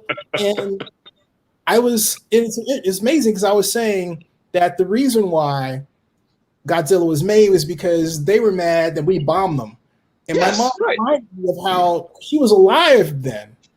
And she reminded me of how scared they were of being killed by the Japanese, and the war. And she's saying, well, the heck with them and the monster. What about us? How we felt. Right. It's like, I remember being so scared I couldn't go to bed at night because where I lived, they had blackouts and you couldn't have any kind of lights on because if you did, the Japanese would come over and bum you. Yeah. My mother's father, Cyrus Eccles Young, who went by Eccles for some reason, opposed to Cy Young. What was he thinking? But a family of contrarians. But my grandfather, Cyrus Eccles Young, who went by Eccles or Eck for short, was a, what do they call it, captain, civilian air patrol or whatever, captain. Mm-hmm. And they would have trainings where you'd learn to identify the silhouettes of different kinds of aircraft. And you would go out at night and they would have floodlights and you would, look into the night sky and just check the night sky for, friendlies or non-friendlies that might be flying over. I mean, once again, back to what I was saying about FDR and the fireside chats is when everybody's getting all their information from the same agreed upon sources, and that's what it was.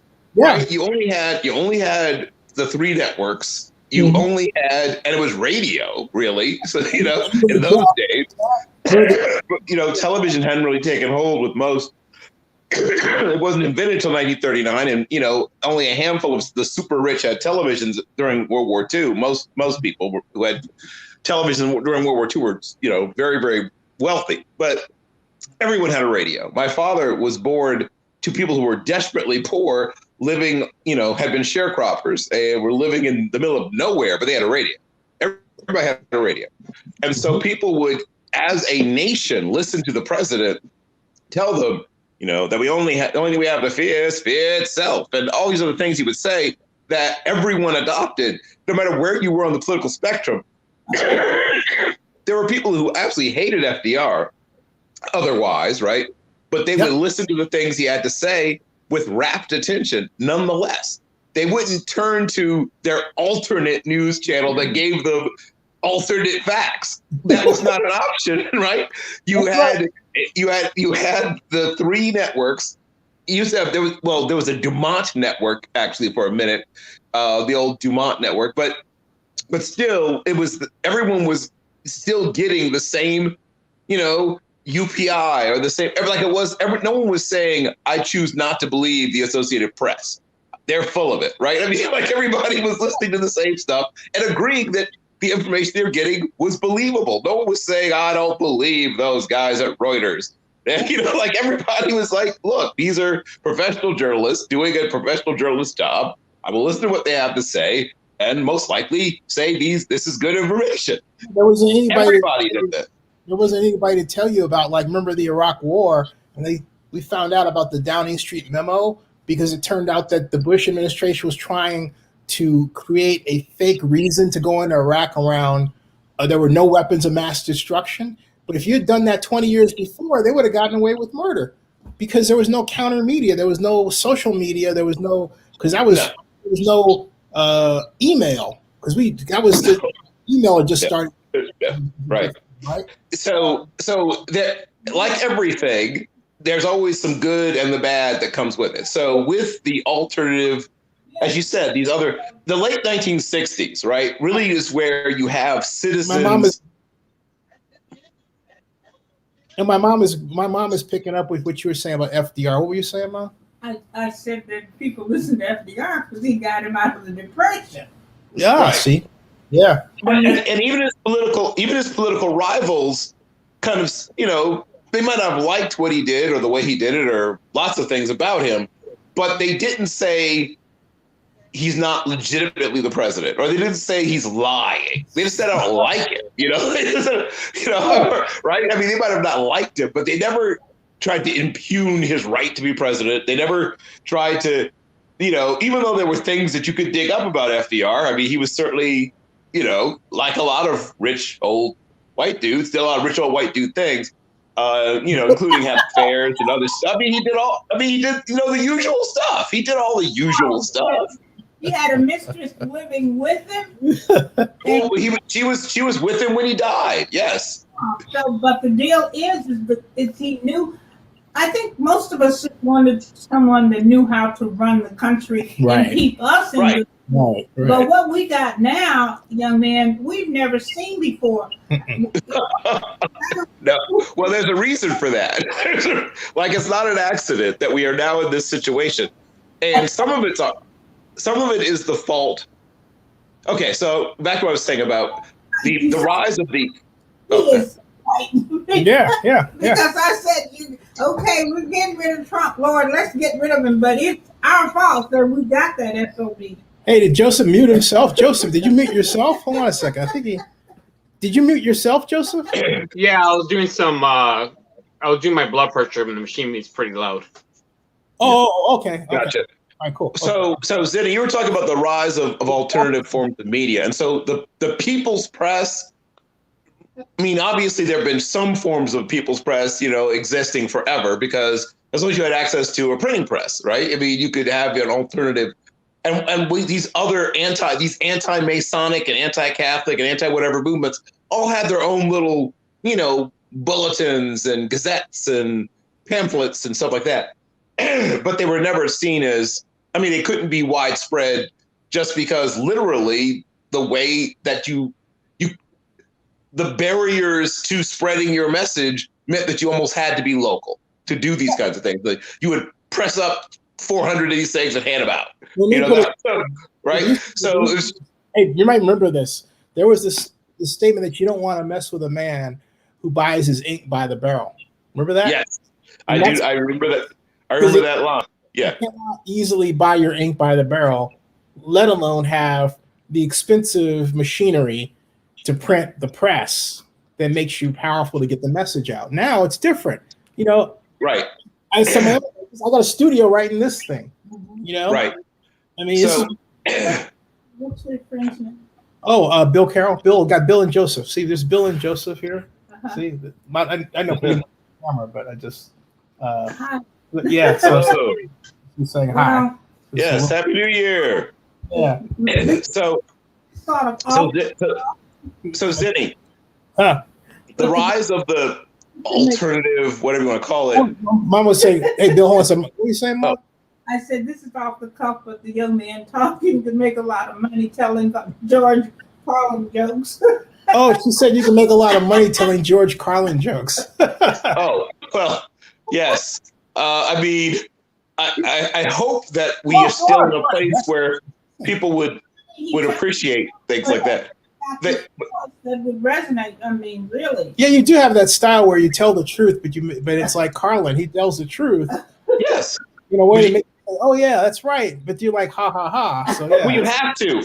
Otherwise, they will nail you to a cross, either figuratively or sometimes literally, if you don't make them laugh while you tell them the truth. So to talk about what you're talking about, the rise of this alternative media, it really goes back to the rise of the counterculture, the 60s, right? So by the late 1960s, you had these free newspapers.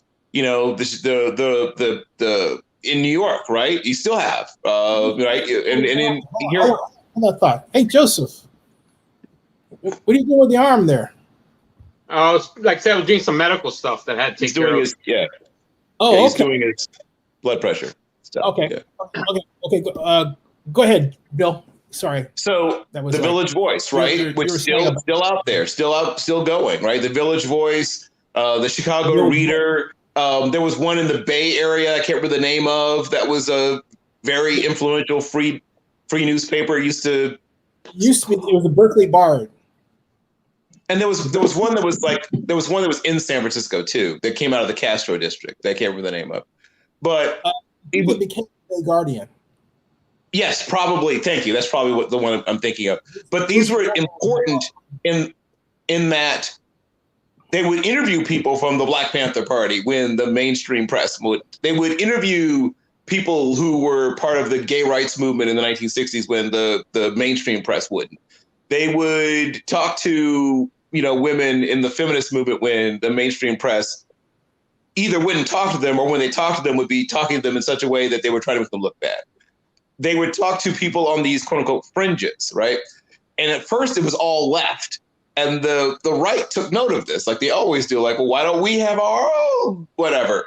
And so the Heritage Foundation and, the Phyllis Schlafly peoples and the others started to put together. Now, for them, it was more like newsletters. You didn't have little things where you could just walk down to the corner and open up a thing and get a free newspaper. Either they didn't want to do that or they realized that they didn't have enough traction where it would make sense to do that. But they would do these things internally where they would have their mailing list and send it to each other. So now your racist aunt in Creve Missouri could get this stuff that she otherwise couldn't get because it's coming from somebody who's in New York or coming from somebody who's in Los Angeles or whatever. So we have an open source, to use sort of a technology term, I guess, version of it on the left, and then a more closed architecture version of an alternative press on the right. That begins to arise in the 60s. And when television comes around, once again, it still starts sort of closed source. I'm going to point to CBN, right? I'm from where CBN is from. I used to jog literally past their campus when I was getting in shape for high school wrestling season. I wish I were joking, but I'm not. And I saw CBN go from this little teeny tiny thing.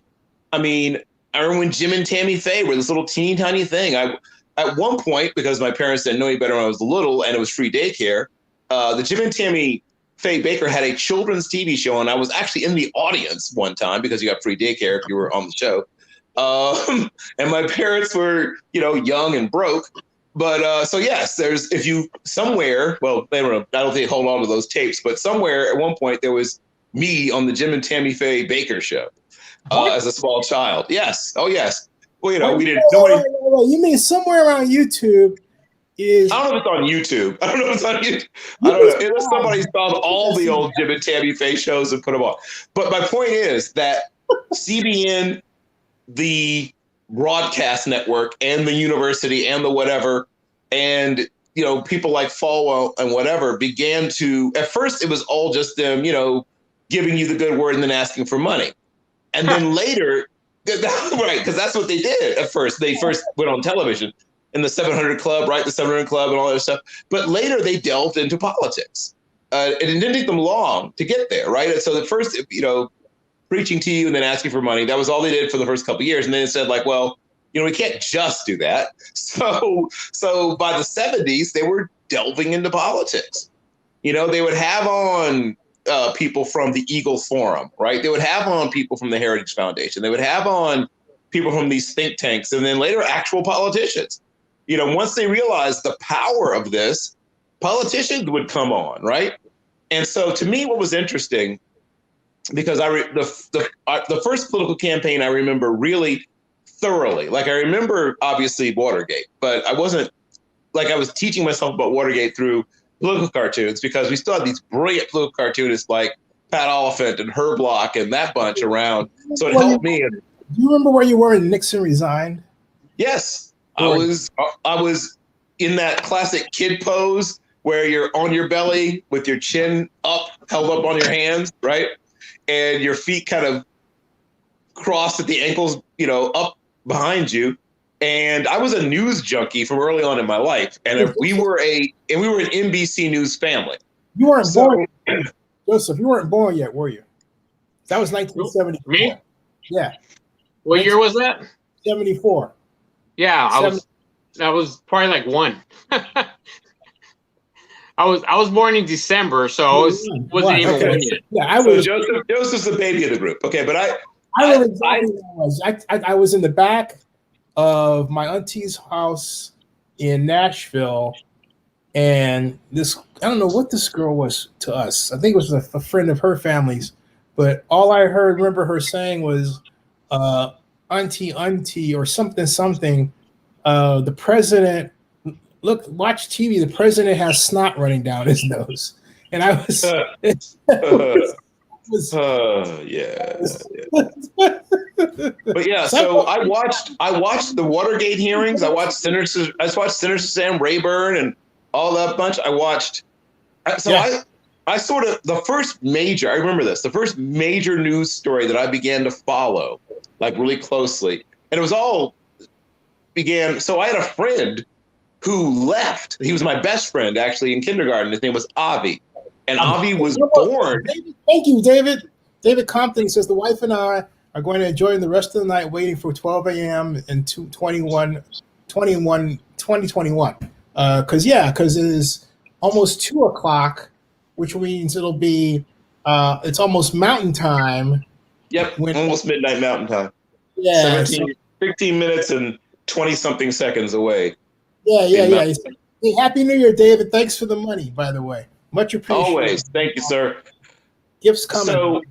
So the summer that I went from being a kid who like understood my world being this little several block circle around me to seeing, it's funny because Stevie Wonder dropped Intervisions that summer, which was like the soundtrack of that summer.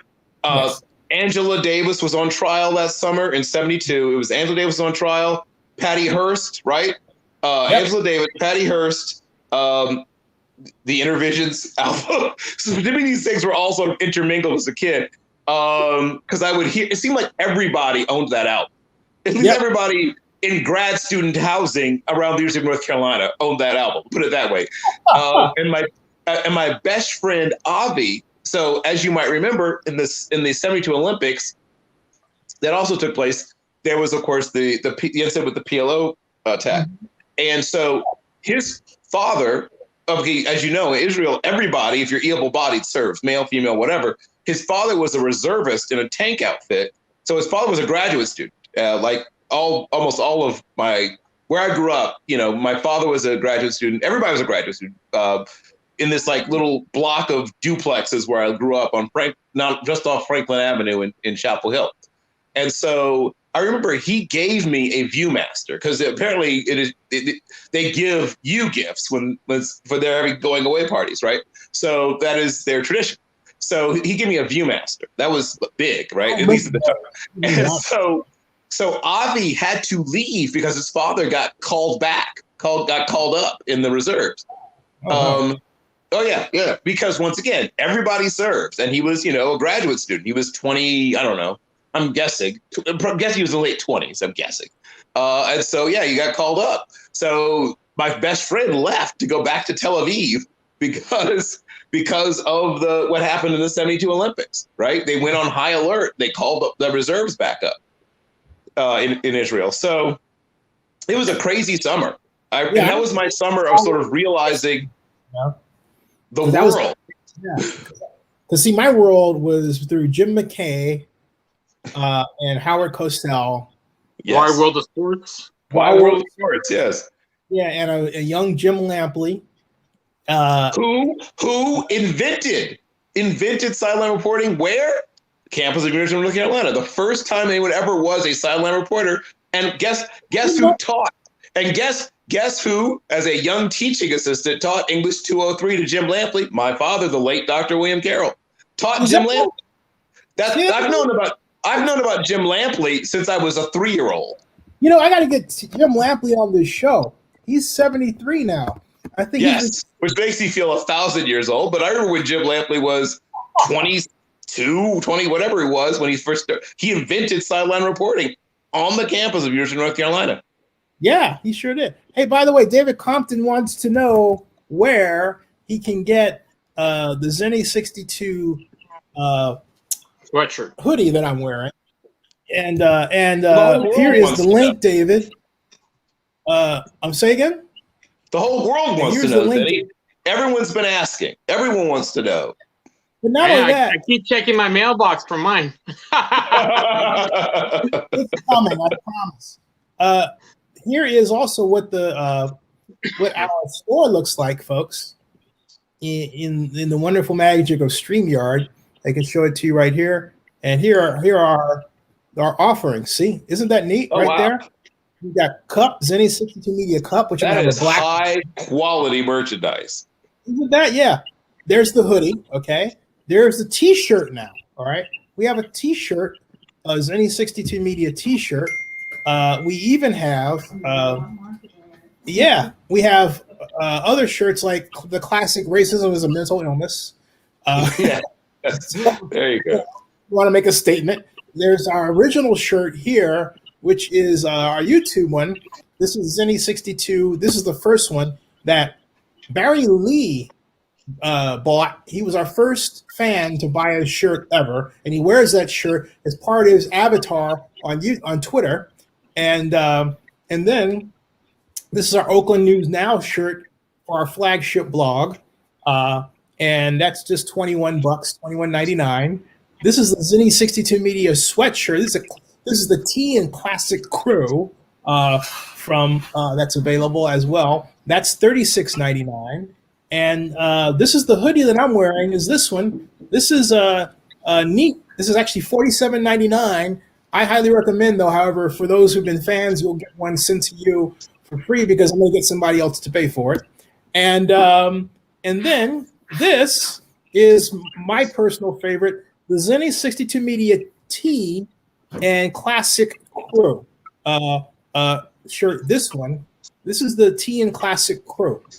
And so there you are, all in our. I call this the black monolith design. It's designed to communicate uniqueness, tech, and modernity all at the same time.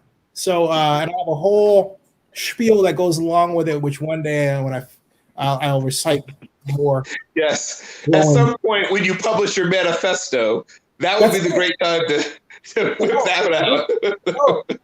John, sorry, so he's still waiting for his shirt. John, you will not wait much longer.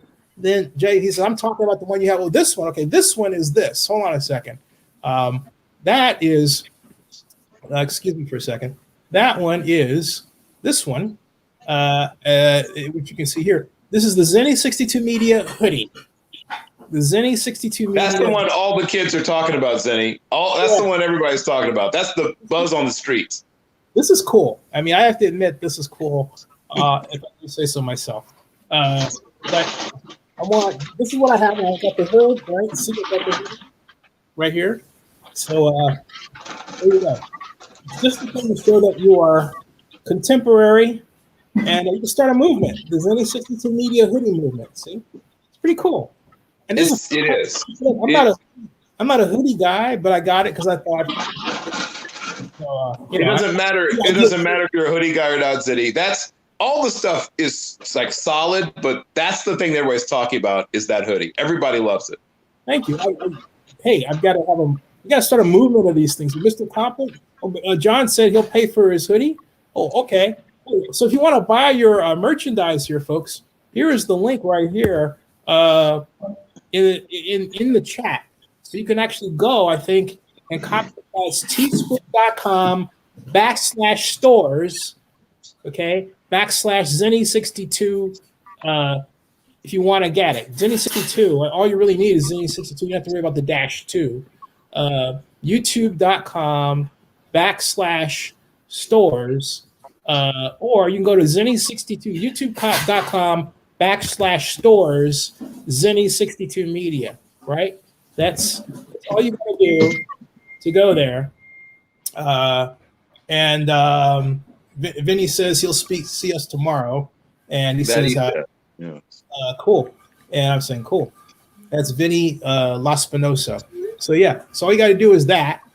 YouTube right here. Teespring.com/stores. Zennie62Media. You can get the classic crew. You can get the classic tee or the Zennie62Media hoodie, all right there. And John says, no freebies for me. I'll pay for it, Zennie. John, okay, John, all you got to do, go to Teespring, and they're all available. Not only that, we also have a cup, too. If you want to have a cup, we've got a cup. Yeah. Mug. This is a great time to commit completely to the Zennie62 lifestyle. Do it all. Get one of everything and change your life. Yeah, what would you like to see next? We got. I'm gonna make a black beanie. Buck. A beanie? Okay, a beanie. So I will write that down. We have a request for the. I'm gonna agree with Joseph. That would be hot. Oh, you want the one I literally have on? No, this is mine. You cannot have the one I'm wearing. Well, you know what? No, Zennie, don't say no. This is a sales opportunity. You should actually have a full-on auction for that bad fellow. You know what? A game-worn, think about it, a game-worn Zennie62Media hoodie. We'll see where the market takes it. With DNA and all. No, he said literally what I have on now. That's not happening. This is mine. This stays with me. think of what the market will bear first. Never say no first. Let's see where the market takes it. Let a bidding war break out. If I knew it got me married to the right lady. Those are the only circumstances or saved my life. Those are the only two circumstances. John Marks wants a baseball cap. Great idea. Oh yeah. Oh, now I'm torn. Huh. I'm working on that one tonight. That's a great idea.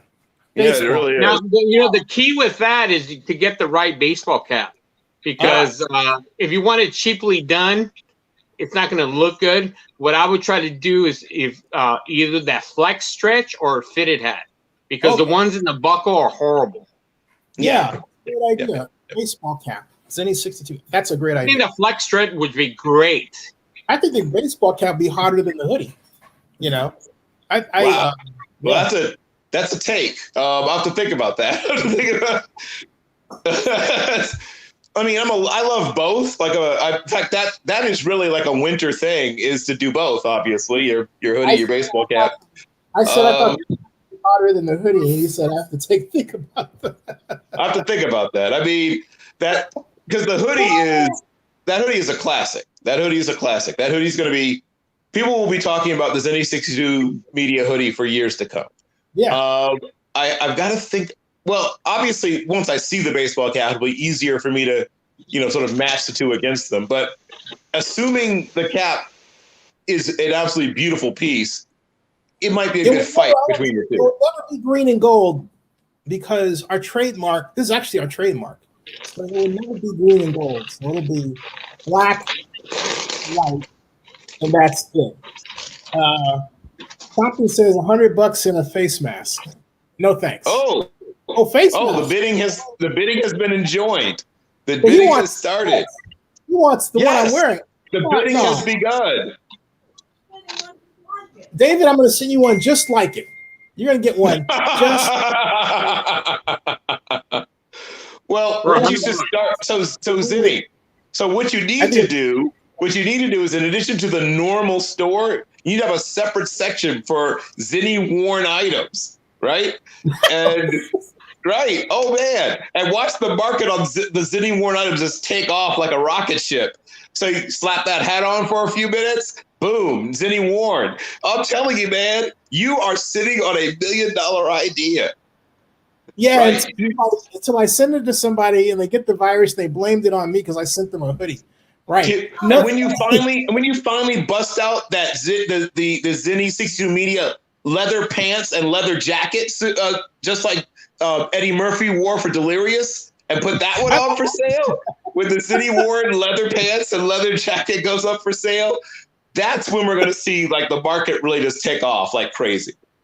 I want the market to take. I have to make a line for women, so that's the thing. There you go. There you go. Right, the Zennie62 Media. Like mini skirt, the Zennie pantsuit, the Zennie62 Media. Yeah. Right. Do it up. Do it up, man. I mean, if Alyssa Milano designed, clothes for the NFL for women, right? I'm thinking about like a blouse. Aaron Andrews has a whole line, right? Something like that. Yeah, Aaron Andrews has a line. Say, Mom says she thinks a t-shirt's fine herself. So yeah. So I mean, the classic, yeah. Yeah. Everything unisex. I don't know, but I think, but the bottom line is everybody likes the design, right? Yes, it's hot. All right. And he says, I'm thinking John Mark's radio hoodies. Hey man, do John, get your brand together, man. All you got to do is, go to Teespring, and you got to do is go to Teespring. There it is. I love Teespring because you can actually I can design something like right now. I can go over here, and back to here, and then it can say, get started and all that, and. Yeah. And this takes a little time. It takes me a place I don't necessarily want to go, but for reasons of just not wanting to go there now. So I'll just stick with where we were. And hey, Zennie, I'll join you guys in a few minutes or in a little while. I got to take care of some stuff. Oh, how long are you going to be? Because it's almost 2:00 here. So. Well, it's going to be taking about half an hour. I have to connect. Oh, okay. So, let's see how we go. Yes. Okay. Let's see. Yeah. But if I don't see you again, Joseph, one, I'm very much thinking, hoping, and praying that your recovery is complete and soon. I appreciate it. Thank you very much. And wishing you guys a Happy New Year. I think a pink ribbon accent would be great. Yeah. There you go. Right. And then and also like maybe make it like a piping thing around the edge of the writing and everything. Yeah, that could work. Yeah. I mean, I'll think about it. Yeah. Right. Sure. I don't want to get too far away from I mean, this was in And then we flash forward 5 years in the future. We're now talking to fashion designer Zen Abraham about his new ZA line for the spring. And like, I can just see you're at Paris, you're in Milan, you're at Fashion Week in New York. You're doing it all. It'll be Zennie62Media. We'll have our own. We'll use our media company to advance our fashion. That's the idea. And your new shoe line, yeah, the whole thing, right? Yeah. I'm with that. Yes. Yeah, I wanted something that it's like my first company, Sports Business Simulations. I hired Kristen Herrera to come up with our logo, and actually, let me bring that up just for old time's sake, because I thought that what she did was genius. I told her I wanted something with permanence, and that implied that this company was going to be around for a while. Sorry, it just didn't. But, you should go back to her. So I thought she did a powerful job on the image, and I'm about to show you what it looked like. Yeah, here it is. Okay, it is. If I can pull up the StreamYard link and share screen, and there's share screen, and there it is, and Bazinga, there it is. CSS SBS, Learn to Run. That's the logo. That's what Kristen. I came up with the theme, Learn to Run, because you're learning to run baseball. You're learning, right? And she came up with the design. The original design she had was this S, see, SBS, or you can see it more clearer here, right there. That was her design, right? But originally she had the S's straight, and I said, could you just slant it? And that's where the slant came from. Pretty cool. Okay. It was our first logo, and I had that for hats. So I have a shirt. It didn't look as good as this SBS. It was blue. It was California gold and blue inside there.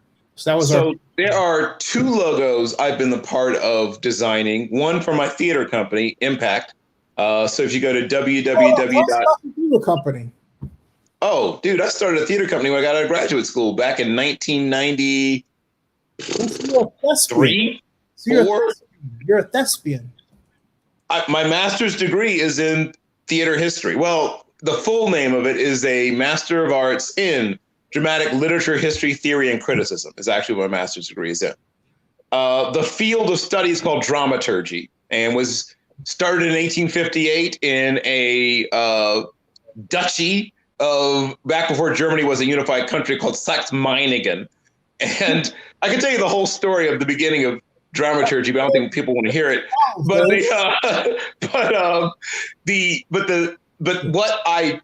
what I thank you, sir. The job of a dramaturg, right? The hard G because it's comes from a German word, from the German words.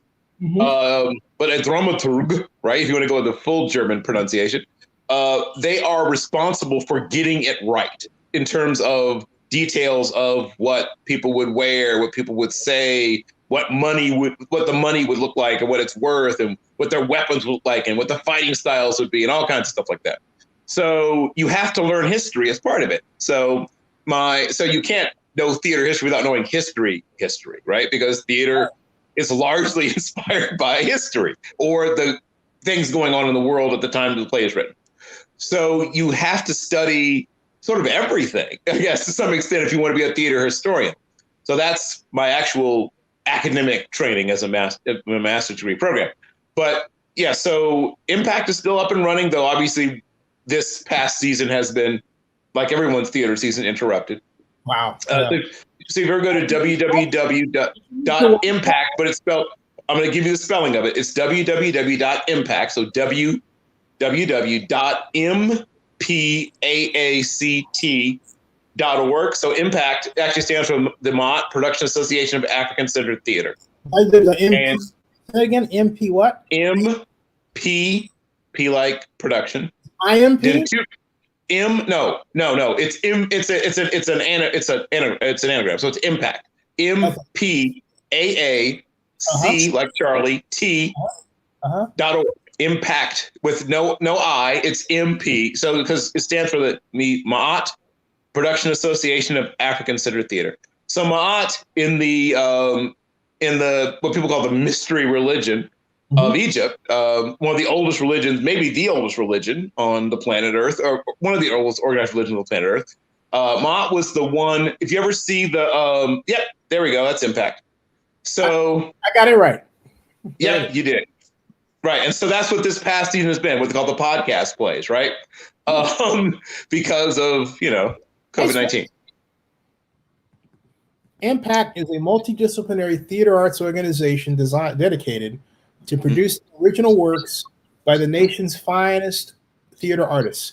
Based in Chicago since 1991, Impact has built a reputation for innovation and excellence by solely producing world premiere productions which utilize language, music, and movement in a manner that captivates both the critical and commercial audience. The style of production has been labeled African-centered theater. I'm going to tell, I guess you'd call a family friend about this in Chicago, Daryl. I know they'd be interested in this. So we have put on more than 100 world premieres since we launched. We do everything we do is, since we're what's called a developmental company, everything we do is stuff that's new work. You won't see us doing, Hello Dolly. You know what I mean? Like that's everything we do. Like that's not our gig. I mean, I'm not putting down people who are doing, Master Harold and the Boys or doing anything but we're not doing other people's work. We are fine. Are you at the Greenhouse Theater here? Yes, that's where we produce. And obviously, because of what's happened this past season, we've been, putting our work out through other means, but we're still producing work. And I am working right now with a friend of mine who, she used to have a collective called Funny Meat, but she's actually a New Yorker, but because everything's happening over the internet now anyway. So I'm collaborating with a young woman who's a brilliant actress and comedian. And we don't have a working title yet, but it takes place in an alternative future where slavery didn't end all at once, but instead ended gradually over several decades. And Lord. Yeah. Well, think about it. Okay, so only a couple of things go differently, and this probably would have happened or something similar to it. So imagine if these two things had actually happened. One, if Gettysburg had turned out differently, and Gettysburg very easily could have turned out differently.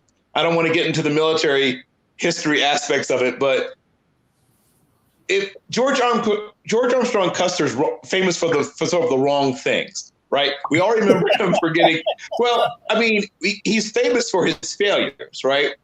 His sort of headlong rush into, getting wiped out, right? But the great thing that he did do, he's responsible for tying up the cavalry of Jeb Stuart, right? So normally, one of the reasons that the Army of Northern Virginia was so good, and Lee was a brilliant battlefield commander and a great organizer and a great inspirer of men and all that good stuff. But what people forget, if you look at his win-loss record, in essence, he was basically undefeated when Jeb Stuart was around with his cavalry. If you look at everything after he loses Jeb Stuart, now also there's other things. It's not like it's just that one factor. I mean, they were losing the war. The tide of the battle was turning against them anyway, because they weren't built to last. They didn't have the ability industrially to have a long war anyway. But it's not a coincidence that also once Jeb Stuart is dead and his cavalry is no longer as effectively led by the people who replaced Jeb Stuart, his eyes and ears were his cavalry. And this is true of many commanders of the age. So Jeb Stuart's light horse cavalry was, I don't know, unless you want to count the Comanches of the plains, was probably the best light horse cavalry in American history, right? I mean, the Comanches were amazing light horse cavalry soldiers, though we don't think of them that way because we don't think of them as being military, even though they had to be military because, well, invaders. But getting back to what So about 120 some odd, less than 200 troops led by the Wolverines. In fact, the reason the Michigan Wolverines are called the Michigan Wolverines was the unit that he led, the name of the unit that George Armstrong Custer led at well, not just at that battle, but also at other battles, but he led a Michigan unit called the Wolverines. That the people who founded these in Michigan got the name from that unit, right? Just like the Blackhawks. Some people don't realize it is named after the Black Hawk Battalion, Black Hawk Regiment of the 88th Illinois Infantry, right? So they fought in World War I, and then the founders of the hockey team were veterans who had served in that unit. So it's not named directly after the chief, though obviously it's sort of indirectly, but getting back to what I was originally talking about. So the Wolverines actually launched a skirmish line, even though they were widely outnumbered. And Stuart's like, what are these idiots doing? And he's like, so originally he just sends off like a piece of his rear guard to attack Custer's men. Custer's men, whatever else you want to say about Custer and his men, they fought like the devils.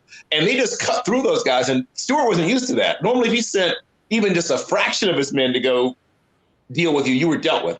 So he has to now turn his entire unit to fight these idiots who like, why are they attacking me? They're outnumbered 6-1. They've got no shot. Well, they didn't care about that. They were extremely aggressive. Now, this time it paid off for Custer. They survived, not only survived, but did tremendous damage to Stuart's unit to the point that they were not really battlefield effective, and he tied them up for hours and hours. So for hours, we now have General Lee not really knowing what's going on. He's used to getting these great, there's no internet, there's no drones, there's no whatever, but you had cavalry units that were light and quick moving, would bring you back information. Suddenly he's fighting blind. He makes a lot of poor decisions, quite frankly, that are out of character with what a really good battlefield commander that General Henry Lee was. Robert. Henry was his grandfather, Robert Lee. Henry Lighthorse Lee, who also was actually a famous cavalry officer, fought in the American Revolution. But the Lees were in the service of one army or another for generations and generations. But Robert E. Lee, Robert Essex Lee, is now blinded in essence. And so he makes these decisions that normally he would not.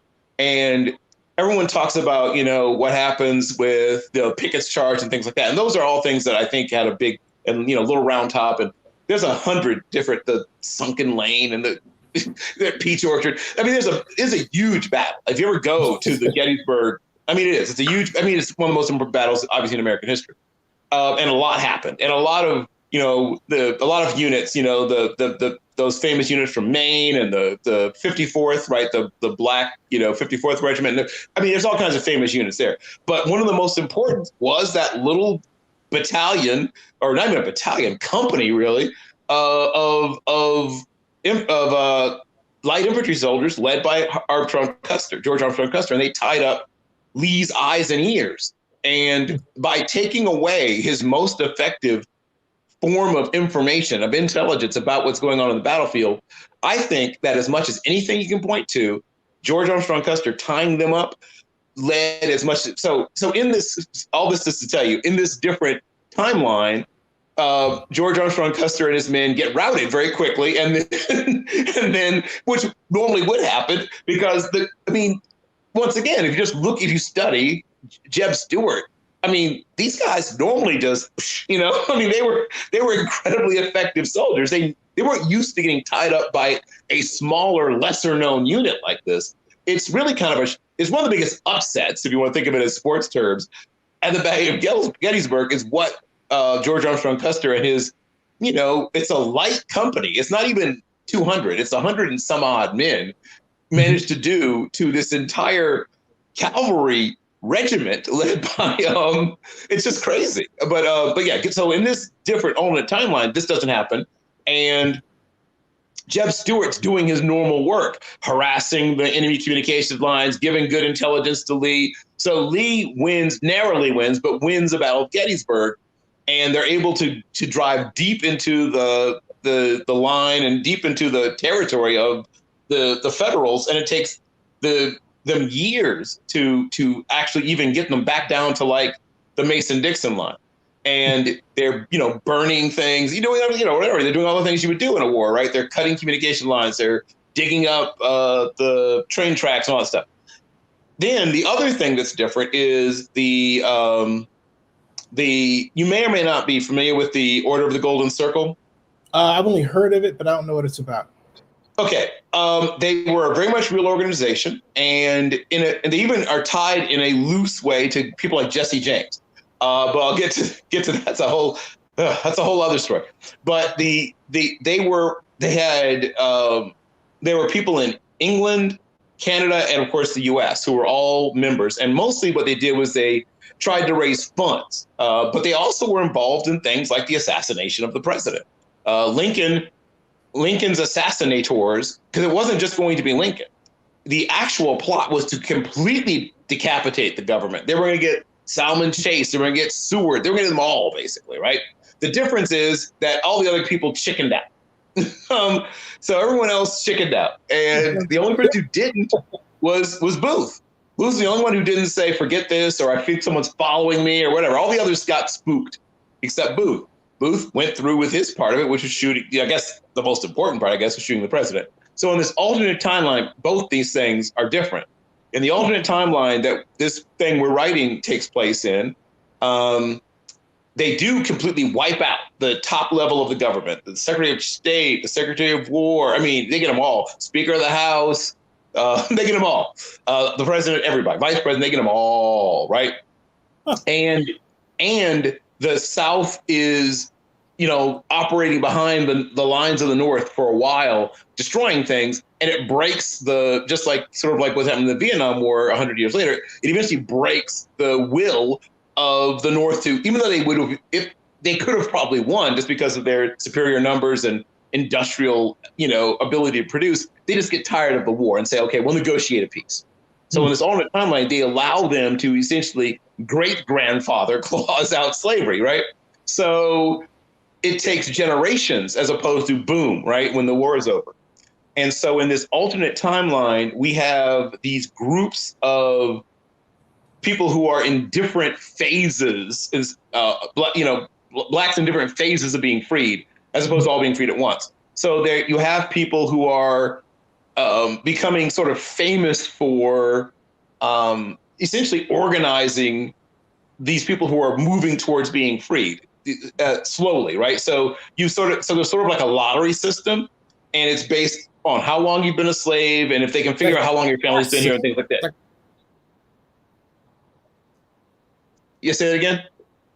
Like a caste system, right?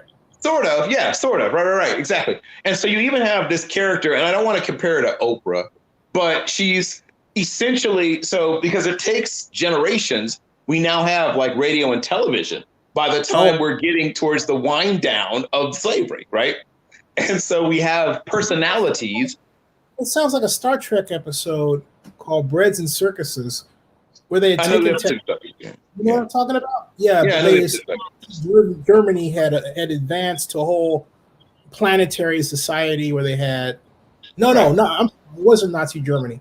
Well, you're mixing two different episodes, but I know what you're talking. I know the two episodes you've decided to blend together. The two episodes. Accidentally, it was Roman times. They actually had what's the period? And there is another one where the whole planet is entirely Nazi too. But yes, I know the two episodes to which you are referring.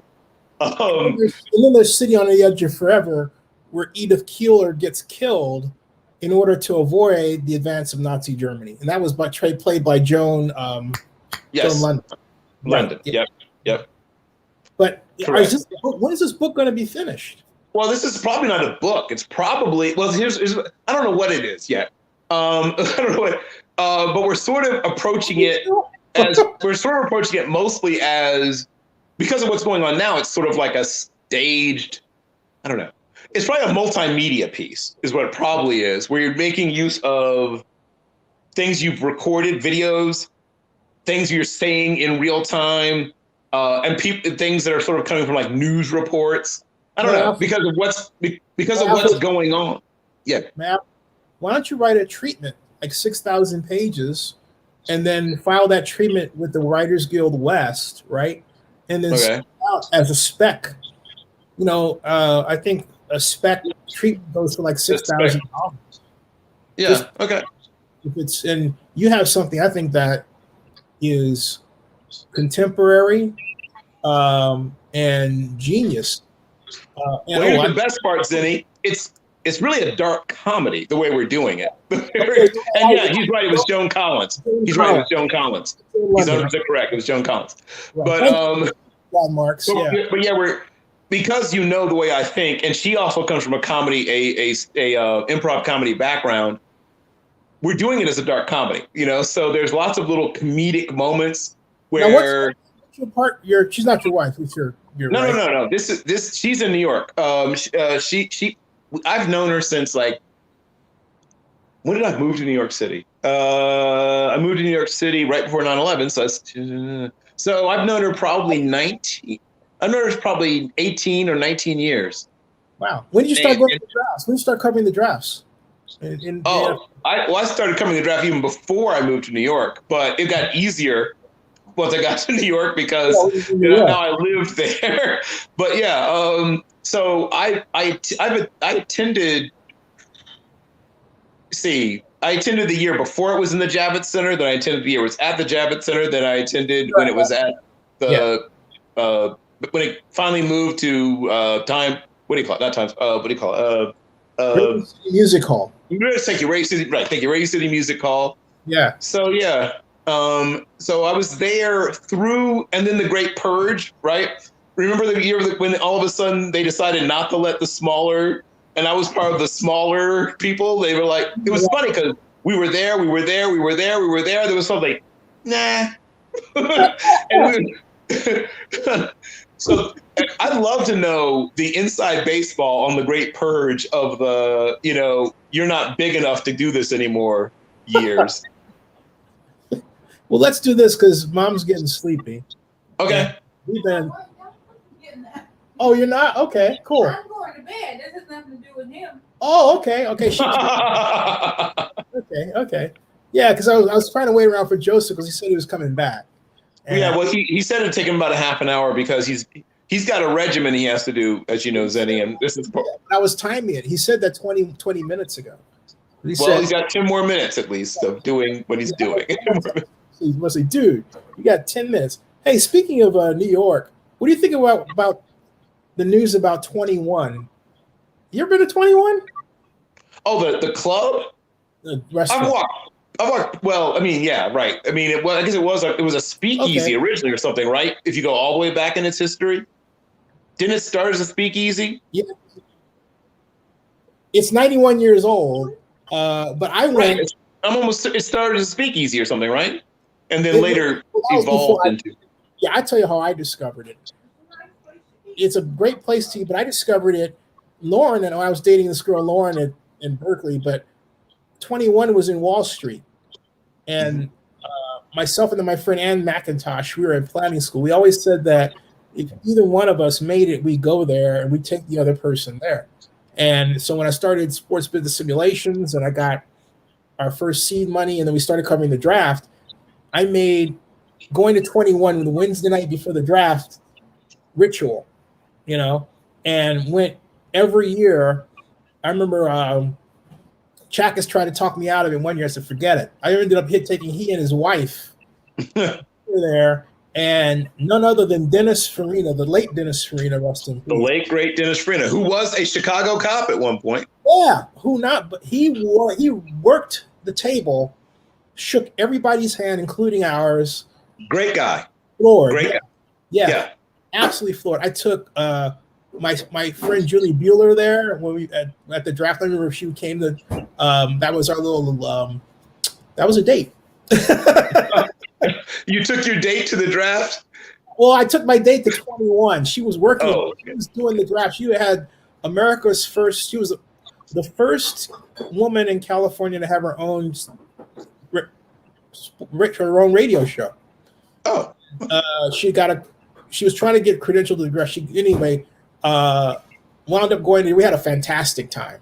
I mean, just outstay. Took us downstairs to a cellar where they have Sinatra and all that stuff. Right.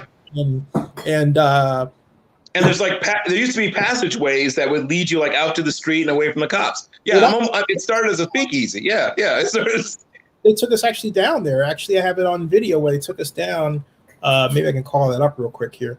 But they took us down there, and it was quite the memory. Do a video journey. I should. Yeah, Mom's right. Because I have. Here's the. But you know what? You need to go to bed. Mom says on live stream. Everybody's gonna say, "Oh, your mom's telling you you're gonna go to bed." That's what moms do. It's part of the deal. It's in the contract. That's right. Even when you're, yeah. Because otherwise you sleep all day tomorrow. She says, "Oh, yeah." Well, anyway, the whole. Let me see if I can get this. Awesome. 21 Club, and we've, this has been 21 Club. Okay, so here it is. I found it.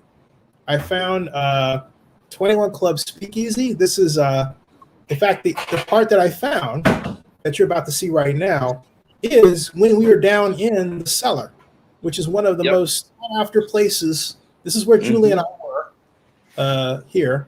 One of the most sought after places to watch, to eat. And you see the long table, and each one of those, it doesn't close until March. But I think that they're going to save it. I think they're going to raise enough money. Well, it ought to be a historic landmark. I mean, that's the first thing. Yeah. I get so upset when I hear about certain things closing. We've lost so many great blues and jazz clubs here in Chicago, Zennie, that should have been historic landmarks, and I just get mad. You're like, why didn't someone take care of that? That ought to be a national cultural objective, is to save as many restaurants. There's Julie having her seat there. As we can, because a lot of places like the Cliff House closed in San Francisco, and the sign is gone. They took the sign down, and we raised $75,000 to save the alley in Oakland last week. In 1 week, So, but we shouldn't be left to private people. No, as the money. Yeah. Well, they've got right. I mean, they have a different set of priorities. So no,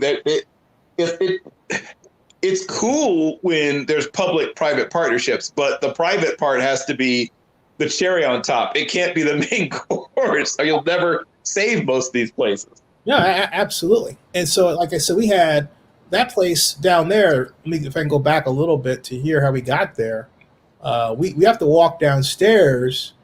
Here is where we're walking. We finished our dinner here. As this is fast forwarding, and to there it is, and so it shifts from here to there, and that's where we were going down the stairs, and it's actually a steep flight. So I was trying to work the camera, and at the same time I was trying to watch my steps. Going to the kitchen there. And right there, that's the passageway, Bill. Yep. No, it's just temporary. Yeah, that's the passageway. You can see the bottles behind me, and then the ones that I'm going to turn to. My eyes are a little red there. It was a good night. Let me freeze that. See right there? We had Elizabeth Taylor. It's a private stock of Elizabeth Taylor there. And if you look carefully, there are other people. Well, there's John, the man who played, there's John Adams, not John Adams, but John, the fellow who played in the Addams Family. You're talking about John, hold on. I just had this. John Aston. Yes, John Aston, thank you. John Aston right there, point. John J. Aston, there it is. Yeah, John Aston was one. And Burgess Meredith is around there. There's President Ford is there. John Huston is right there, private stock. Says it. You've got their names on there, And look, they're all preserved. They haven't been touched. It even went from Michael Jackson. Right. That's Sammy Davis Jr. right there. That's history. That's our cultural history right there. The bars and restaurants reflect our cultural history, and they just have to be preserved. Now that's just down, and we're going downstairs into the area. You can rent this out for $10,000 to rent out. $10,000. Oh, and it's Happy New Year. Oh, somebody sent a Happy New Year. That was you, Bill. Lighting it up. Cool. Yes, it was. Yeah. And this is a fun trip. This was 2014 NFL draft where we went to 21. It was a ton of fun. It really was. So, but yeah, that's what we. And we have things that are sort of the equivalent or had the equivalent here. And unfortunately, most of them have not been preserved. Yeah. They did preserve a couple of places that were owned by Capone in I'm trying to remember the name of that little suburb, just Cicero. There's a cigar shop that he owned in Cicero that's been preserved, and a few other things, but most of that stuff's gone, man. All the great sporting houses, including the Everlay, the legendary Everlay. Come to the Everlay and get Everlaid, as they used to have on the little business cards. Oh yeah, they had business cards. If these two sisters owned the place, and they were very brand conscious, I guess is a term we would use nowadays. It wasn't used obviously at the time that they were in operation, but and all those the Sutherland Ballroom and the ballroom and all these hotels in Chicago, somebody needed to preserve them because Billy Eckstein, Louis Armstrong, and I mean name somebody, right? Yeah. Ella Fitzgerald, everybody performed there, and they would have radio shows from there, that would broadcast live, coming to you live from the ballroom of the Blackstone Hotel in Chicago, Illinois. And it would be, name somebody. It would be, Duke Ellington and his orchestra or whatever. And so, but all these places have not been preserved, unfortunately. Almost all of them are gone. It's incredibly disheartening. No, right, it is, and I fear that what bothers me about this whole period of change is these virtual events are okay, and you're sort of making do, but right. I hope we don't get used to them as much as they do benefit my company. Right, sure. Because there's a lot that you can only gain by being in person someplace and at an event and gathering people together to have these weird occurrences, like seeing somebody famous in the audience that can only happen in an event like that. You can't see it in a screen. Yes. With like 100 people, because of the fact that they're all in the face and they know that their face is going to be there, but it's a different dynamic when you're in a video, people go in and out and everything else. That can't be replicated online, but even then it's not the same. No, it's never. It's so it's funny. This goes back to a conversation I had with my godbrother. So my godbrothers, Kevin and Miles Avery Mapp and Kevin. So the Mapps many years ago introduced my parents to each other, hence being my godbrothers. And Miles Avery Mapp is a name you might know, but you probably don't. He was a comedy writer. He at one time was the head writer on Family Matters. He was the head writer for the D.L. Hughley Show. He was at one point D.L. Hughley's head joke writer. And my godbrother Miles and I had this conversation many years ago. So he'd encouraged me, to, hey, you're a good writer. You should do such and such. And at one point I thought about, trying to go the screenwriting route or, go into at some point in the early 90s, the Writers Guild of America noticed, that it was pretty white and had a minority internship. And I, at one point, was thinking about doing it, but I decided instead to do my theater company for exactly some of the things you talked about. There is something. Writers Guild to file my screenplay called The System. It wound up at William Morris. So, So one of the things that I felt particularly, and it goes back to the very heart, the root of the name of the company, right? Is about creating balance. And there's something you can do when you are in the space with the person, you're breathing the same air, you can see them and they can see you. Your presence is affecting the performance, right? I mean, I've performed, I've been in various kinds of plays, I've been in The Hooch, I've been in a lot of the plays that we did early on. I've been in some other people. It is just about 20 minutes to midnight in Oakland. Oh, okay. Yeah. So we'll be signing off right after that. When we get to Pacific time. Okay, cool. That's fine. We're open news now, so I want to at least get a little bit in by the way. I'm with you. So I'm going to wrap up this one thing. So literally part of our original letterhead and everything else so if you ever see the cartouche for the name of Ma'at. So Ma'at is a deity, an Egyptian deity. A Kemet was actually the name of the Egyptos comes from a Greek word meaning burnt skin or burnt faces. But so that they call themselves, Kemet and Kemet Nu. They didn't call it, because I didn't see a donate on the website. I mean, at least not prominent where I could just say donate. Is there you're right. There is a donate button, but I don't know why we're so shy about it. You have to kind of root around for it. It's like a second page in. But yeah, you're right. It is there. It isn't right up front. Yes, correct. But there is a way to donate. We are a 501c3, so yes. Hey, take it. Hey, you didn't realize how many 501c3s are raising money now? Oh my Lord. Oh, it's like outrageous. It's like, man. Oh, yeah. Man. I mean, we even though we've been not as aggressive as we should have been, we've done all right. I mean, considering, first of all, we've survived this long, which I can tell you most theater companies do not. I can tell you how many theater companies were born around the time ours were born, and maybe we're like 3 out of probably 500 that have been started since we started ours. Remember, Chicago, the old theater joke is, if you want to be a movie star, you run away to Hollywood. If you want to be a Broadway star, you run away to New York. You want to start a theater company, you run away to Chicago. And so few black media.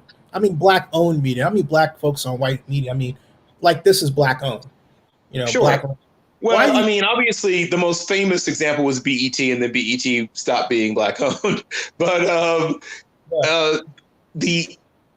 and of course, I mean, Oprah sort of, kind of, with her thing. But there's 2 reasons for that. One, we have a tendency to, and I'm not using sellout in the term of like calling someone a sellout, but we have I want to give props to Byron Allen. I'll get to that in a little bit. Okay, sure.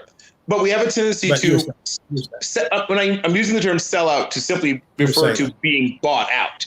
I'm not using it as the pejorative term, calling someone a sellout. But we do have a tendency to sell out in the sense that when someone comes along and says, I like this thing you have here, here's a pile of money, we have a tendency to say, oh, yes, give me the pile of money and I'll give you this thing I created. That is something that, unfortunately, black creatives, and everything keeps tying together. I assume you've seen the play Marmorese Black Bottom. I have not. I haven't heard of it until now. Oh, you kidding me? Okay. So there's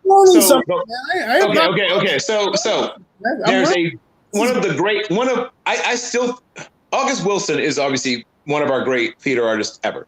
Yes. And some people love 2 Trains Running. Some people love Piano Lessons. Some people love Fences. But my favorite is still Ma Rainey's Black Bottom. And it's fairly early on in his writing career. And he got better at some things, but I think he lost some of his original, I don't want to say anger, because I don't think he ever lost it, but he learned to express it differently. But if you read August Wilson's early work, because August Wilson has a direct tie to the Black Panther Party's theater movement, right? People forget the Black Panther Party had a theater arm. No, I did not know that. Ed Bullins was the man that ran it. I did not know that. Wow. Yeah, Ed Bullins ran it, and he was their minister of, I don't think they call him minister of theater, whatever. I can't remember. They gave him some other, maybe it was minister of arts or something like that. But Ed Bullins ran the Black Panthers theater, and they had classes like people's theater classes and stuff like that. Look it up. But Ed Bullins, he wrote this under the name of the pseudonym of Kingsley B. Bass. but he wrote a play called We Righteous Bombers. Was the first play that was produced by the theater arm of the Black Panther Party. So this is why it helps to have a theater historian on your show, Zen. But all right, so fun. You're it. The bang. Yeah, I guess right. There he is. Boom. I guess so. I've been promoted. But the official theater historian for Zennie62Media. But he wrote this play called We Righteous Bombers under the pseudonym Kingsley B. Bass, which is one of the first. Sonia Sanchez was associated with them as well. She was on the East Coast. But yeah, there were several writers that contributed, great Black writers that contributed to their the arts wing of the Black Panther Party. There's so many things that people don't know about the Black Panther Party. What happened to them? What? Because why didn't the theater? But why didn't the theater live on beyond? Mom said they killed them. Well, I mean, in a very real way, when the Black Panther Party began getting literally killed, that was part of it. And the artists were like, "I'm all for revolution, but I'm not trying to die here." Right? The reason artists are artists is because they decided not to pick up a gun. Right? So this is what I do instead. Right? The whole Ishmael Reed. His whole motto is "Writing is fighting," or as he writes it, "Writing is fighting." I talked to Ishmael, and oh my Lord, I miss him. Oh, he's amazing. I miss him too. He was one of my first favorite novelists. When I was about 9 or 10 years old, I started reading. I started reading Clarion. I have to find that. It's in the Oakland Public Library, not digitized. Oh, I got so much great stuff on there that I love to pull out. Hey, here's our man back. Hey, I'm back. I made it. Hey, look, listen. His voice sounds better. He probably feels better too, Zennie. That's probably why he had to do what he had to do. Yeah. I was going to mention when Bill was talking about his treatment or his play or his book, kind of remind me of it. Different premise, right? But the concept of Philip K. Dick novel. Ah, yes. Yeah. Go ahead.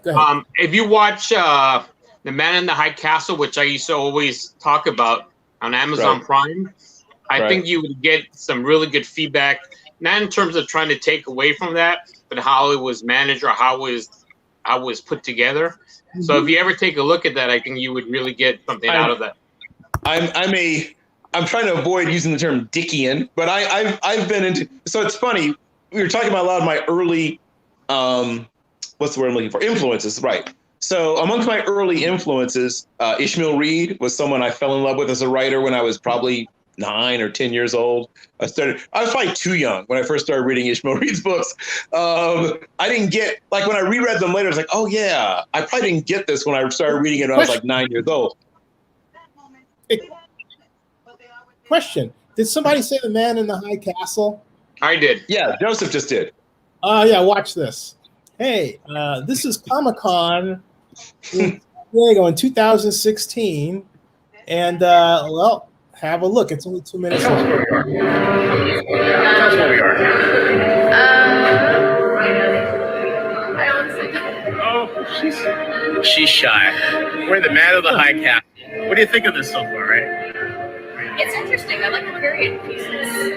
Costuming is, from what I've seen, it's well done. It's an interesting mix of 50s and 40s. I haven't seen one of these since I was a kid. Yeah, I mean, you can do that. So what you're looking at is a whole Brooklyn 2929, right? It's a whole diorama, a walk-in diorama where you can actually be in the Man of the High Castle as it's supposed to look and feel on the show. Right. This is a Comic-Con. There's a whole building they took over and they built just to promote the Man in the High Castle. Right back there. I like that.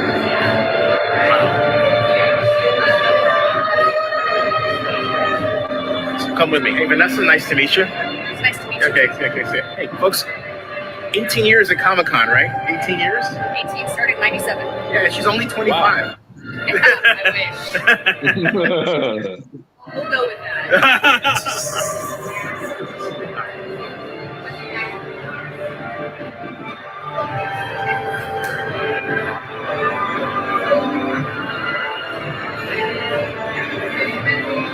Some of the wardrobe from the show. They're all waiting for the VR exhibit here. So. behind that glass.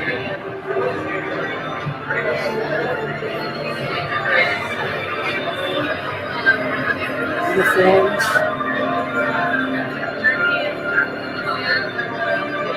Pretty cool, huh, Joseph? Now, this is an alternative reality show. The idea with men from the high castle is it's what would happen if events during World War II went a different way, like if Hitler wasn't killed, for example, that sort of thing. So that's what's happening here. Yeah, that's a heck of a sign. Yeah, so that's how the Man in the High Castle. And what I love about Comic-Con is some of the ideas like you're talking about, like Bill. You can actually, if you write a treatment about what you're talking about, and it becomes a movie, and then it gets marketing budget, you might wind up with that. Hey, by the way, 15 minutes to midnight in there we go. We're almost there. Almost there. Hey, Joseph, do you have a New Year's resolution? Because we're going to sign off right. No, I'm just happy that I'm alive, and I hope that I continue to get well. And let's get Joseph. Joseph, let's make staying alive your New Year's resolution. I'm on that one. Yeah, let's do that. Joseph, stay alive. Woo! Congratulations, my friend. Man. I like that. Joseph being alive, I'm down with you being alive. Yeah. That's great. That's a great way to go into 2021, man, because I have to be honest. I was like, "Oh man, I don't want to. No, please." It's like because you have battled it. Nikki Rainey's fiance here in Atlanta has it as well. I mentioned Dave Squires in London is battling it. It's just, it's a true pandemic. Yes, it is. It's an actual real pandemic, people. Yeah. It is worldwide. It is highly dangerous. It is no joke. It's not a hoax. It's not being exaggerated. No. People aren't trying to scare you. No. It's real. Right. And we can't emphasize enough, folks. Take it seriously, and for crying out loud, wear your mask. I mean, there is nothing. Wash your hands. Socially distance. We're not seizing your rights away from you. Can you do those three simple things? I'm betting you can. Yeah. Our parents and grandparents sacrificed way more than that, right? I mean, when my mother was a kid, her parents were both involved in cooking. Her mother was a famous home economics educator who published books on home economics. She loved to cook, and her father was a chef, but they both had to cook differently because of rationing. So, if there were YouTube channels, they would have done YouTube tutorials about how to work around, not having meat on certain days for the war effort, right? And he had a victory garden, and his victory garden turned into almost like a botanical garden. My grandfather was well known around Wilmington, Delaware. People would come to see what he'd done because he was growing things that you weren't supposed to grow in Delaware, like bamboo. Like, you can't grow bamboo in Delaware. And we were like, what's the expression? Hold my beer. And my grandfather had a stand of bamboo growing. I mean, my grandfather could grow man, Cyrus Eccles, for some reason went by Eccles Young, could grow things. People talk about the term green thumb. The man had thousands of plants. I'm not joking. He had several hundred outside. And then in his home, he had an attic, 2 floors and a basement. So between the 4 floors of his home, he had several hundred plants in his home. He was growing something at all times. And he kept trying new things out. Can I grow this? Can I grow that? Just an amazing man. And so, I didn't know my father's father, but I knew my mother's father. My father didn't really know his father very well either. They knew of each other, I guess I'll put it that way, but they were not close. But my mother's father was this amazing man who could cook, like, oh my God, could he cook? And he could grow whatever. I mean, he grew things that people would tell you, like people would come from the extension office of the Department of Agriculture and tell him, we've never seen anyone grow this in Delaware. How are you growing this? I'm not joking. Oh, we've got a little gunfire, but but yeah, people. There? Oh my lord! Yeah, they quieted down for a while, but I guess somebody got a second wind or reloaded or whatever. You know what? It's now 11 minutes to 3 here. It's almost time for California. It's almost your time, Joseph. I'm pointing. Yeah, it's 11:49. Yeah.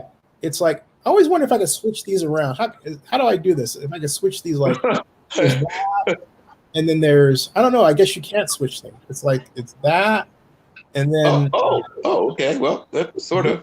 It's almost your time. Yeah, almost. Yeah. So New Year's resolutions, Bill. What's your resolution? Okay, one, I'm going to work out more. I'm going to start getting back into shape. I am not pleased with what's happened during the quarantine, so I'm going to start trying to get back my. I may never have my 25-year-old body, but at least I can try to get back my 45-year-old body. And I'm going to write more. So at least partially inspired by the feedback I've gotten from you two, I'm going to talk to my writing partner at some point tomorrow and say, hey, I'm re-inspired. Let's get segment right on here.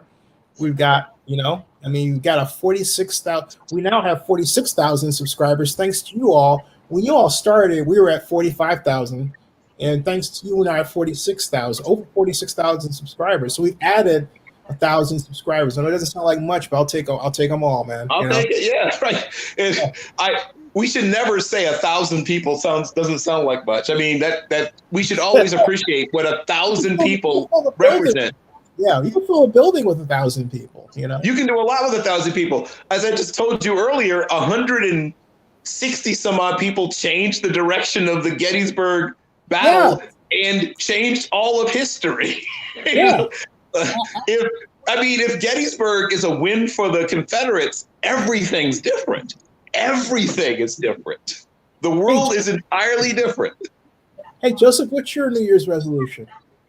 Oh, like I mentioned before, it's I'm just happy to be here. I'm happy that I'm getting through this, and I just hope and pray that I continue getting better. Really don't have a resolution. And hello to you. I think if anything, just be a better person. And hello there you go. And once again, continue to get better physically, mentally, spiritually. That's awesome. Like if you can do those three things, you've done it. You've won.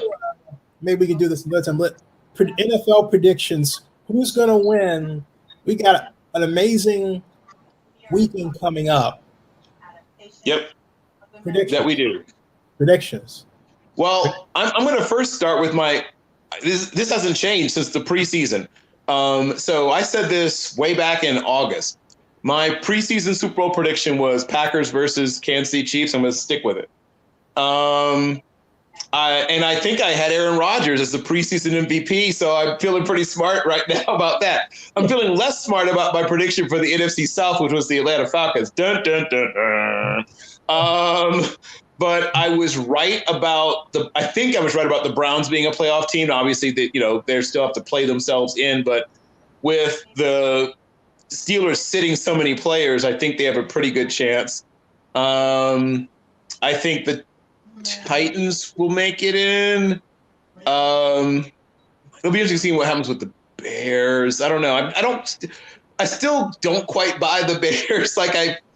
I think they're close though, right? I think they're a year away from being a really good football team if they have, especially if they have a good draft.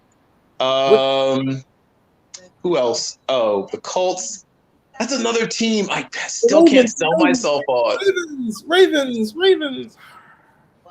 The Ravens might fight their way in, but I don't think they're going to go far. I don't love the way they're constructed. I don't love the way the roster's built. Mm-hmm. They're trying to split the difference between being basically a team from the 1952, right? Full house backfield, the slobber knocker, whatever. And trying to also be a team from now. And it's hard to do both. It's hard. The Bible says you cannot be a servant of two masters. It's really hard to split that difference because your offensive linemen are different, right? Depending on what you want to be. Your line splits are different. I mean, everything's different. It's difficult to be a 1952 football team and also pass the ball well. And everyone sort of puts it on the quarterback. And some of it, I mean, he isn't as far along as a passer as, you know, some might have hoped he'd been. But a lot of that is the team's philosophy, right? You can't suddenly be a passing team when it suits you. With the Ravens is the Ravens haven't discovered how to throw short. And like Kansas City does, if they just copied some Kansas City plays, I think Lamar would be a pretty. You say that, Zennie, but everybody's trying to copy Kansas City plays. You have to also have the people to teach it, and you have to have the people who can learn it. Everyone's trying to copy what Kansas City's doing. Everybody, right? Let me be more blunt. I mean, sometimes exactly what they're doing, but I mean the concept of flowing rollouts, the concept of misdirection passes. That's what I'm talking about. And the problem I have with the Ravens is they don't have plays that have Lamar going one way and the point of attack the other. All of their plays have Lamar going one way or the running back going one way. They don't. I mean, the only time they have that situation is the read option itself. What you're talking about is play packaging, right? They don't do a great job of play packaging. They do a lousy job. Lousy. Yeah, and they have the opportunity because of the threat of Lamar as a runner. You can dictate. There's certain things you know the other team can't do, right? Right? At least on the first two downs, right? At least on everything short of third and long, and then you become just a normal football team again, and they can defend you like everybody else.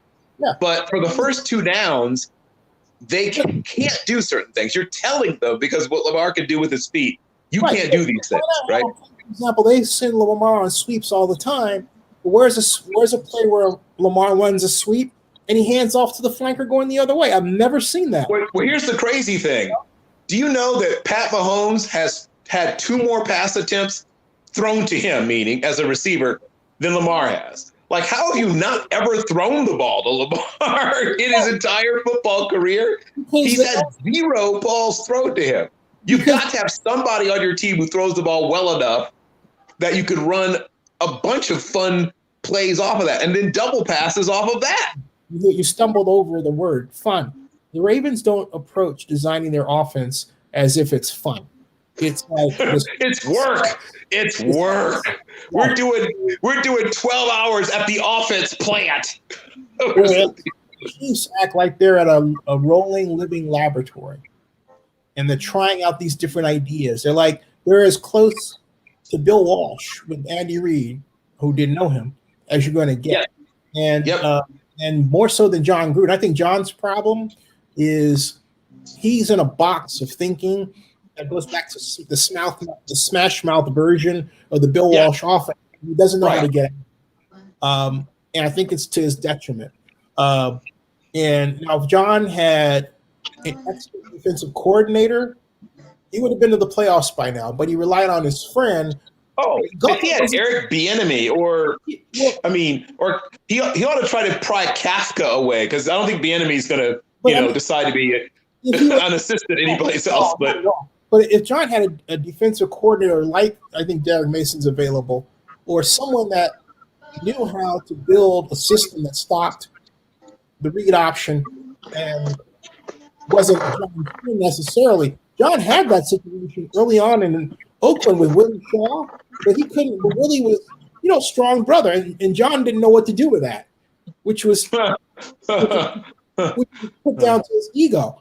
And so the sad part about it is that what could have been a Super Bowl generating pair was torn asunder because of John's ego, and that doesn't say anything good about John. There's a whole bunch of things that can be chalked up to John's ego, even going back to Tampa Bay, and probably even going back to his first run at Oakland. Actually, that's what I'm talking about. His first run at Oakland was where he had Willie Shaw as his first defensive coordinator, and it only lasted a year. Right. The father of David Shaw, for those who the father of David Shaw. Hey, by the way, it is 2:58. Which means we have like a minute and 40 seconds or something, right, Joseph? Yep, 2 minutes. 2 minutes. Got a countdown? 1 minute. It's 11:59. 1 minute. I'm trying to find a sweet. All right, 20 seconds to midnight. I'm just gonna wish everybody in my household Happy New Year, and I'll come back. Do that. Hey, Joseph, are you gonna do the countdown now, or are you gonna leave us hanging before we count? We got like 10 seconds, right? 9, 13, 14, 15, 14. Okay. 16. It's 16. It's 2:59, 18, which means it's 1, which means it's 12, which means it's 11:59, 23, 25, 26, 27, 28, 29, 30. So it's 60 seconds. So when we get to 28, 27, 26, 25, 24, 23, 22, 21, 8, 7, no, 18, 18, 15, 14, 13, 12. Now it's 10. 9, 8, 7, 6, 5, 4, 3, 2, 1. There we go. Happy New Year! Happy New Year, West. Many more, Joseph. I'm very happy to see you, my friend. You've been on my mind, Joseph. You've been very much on my mind. Thank you. I appreciate it. God bless you. Hey, so Happy New Year, everybody. And, Happy New Year. Phil and Joseph stick around backstage. And as John Mark said, bang. That is his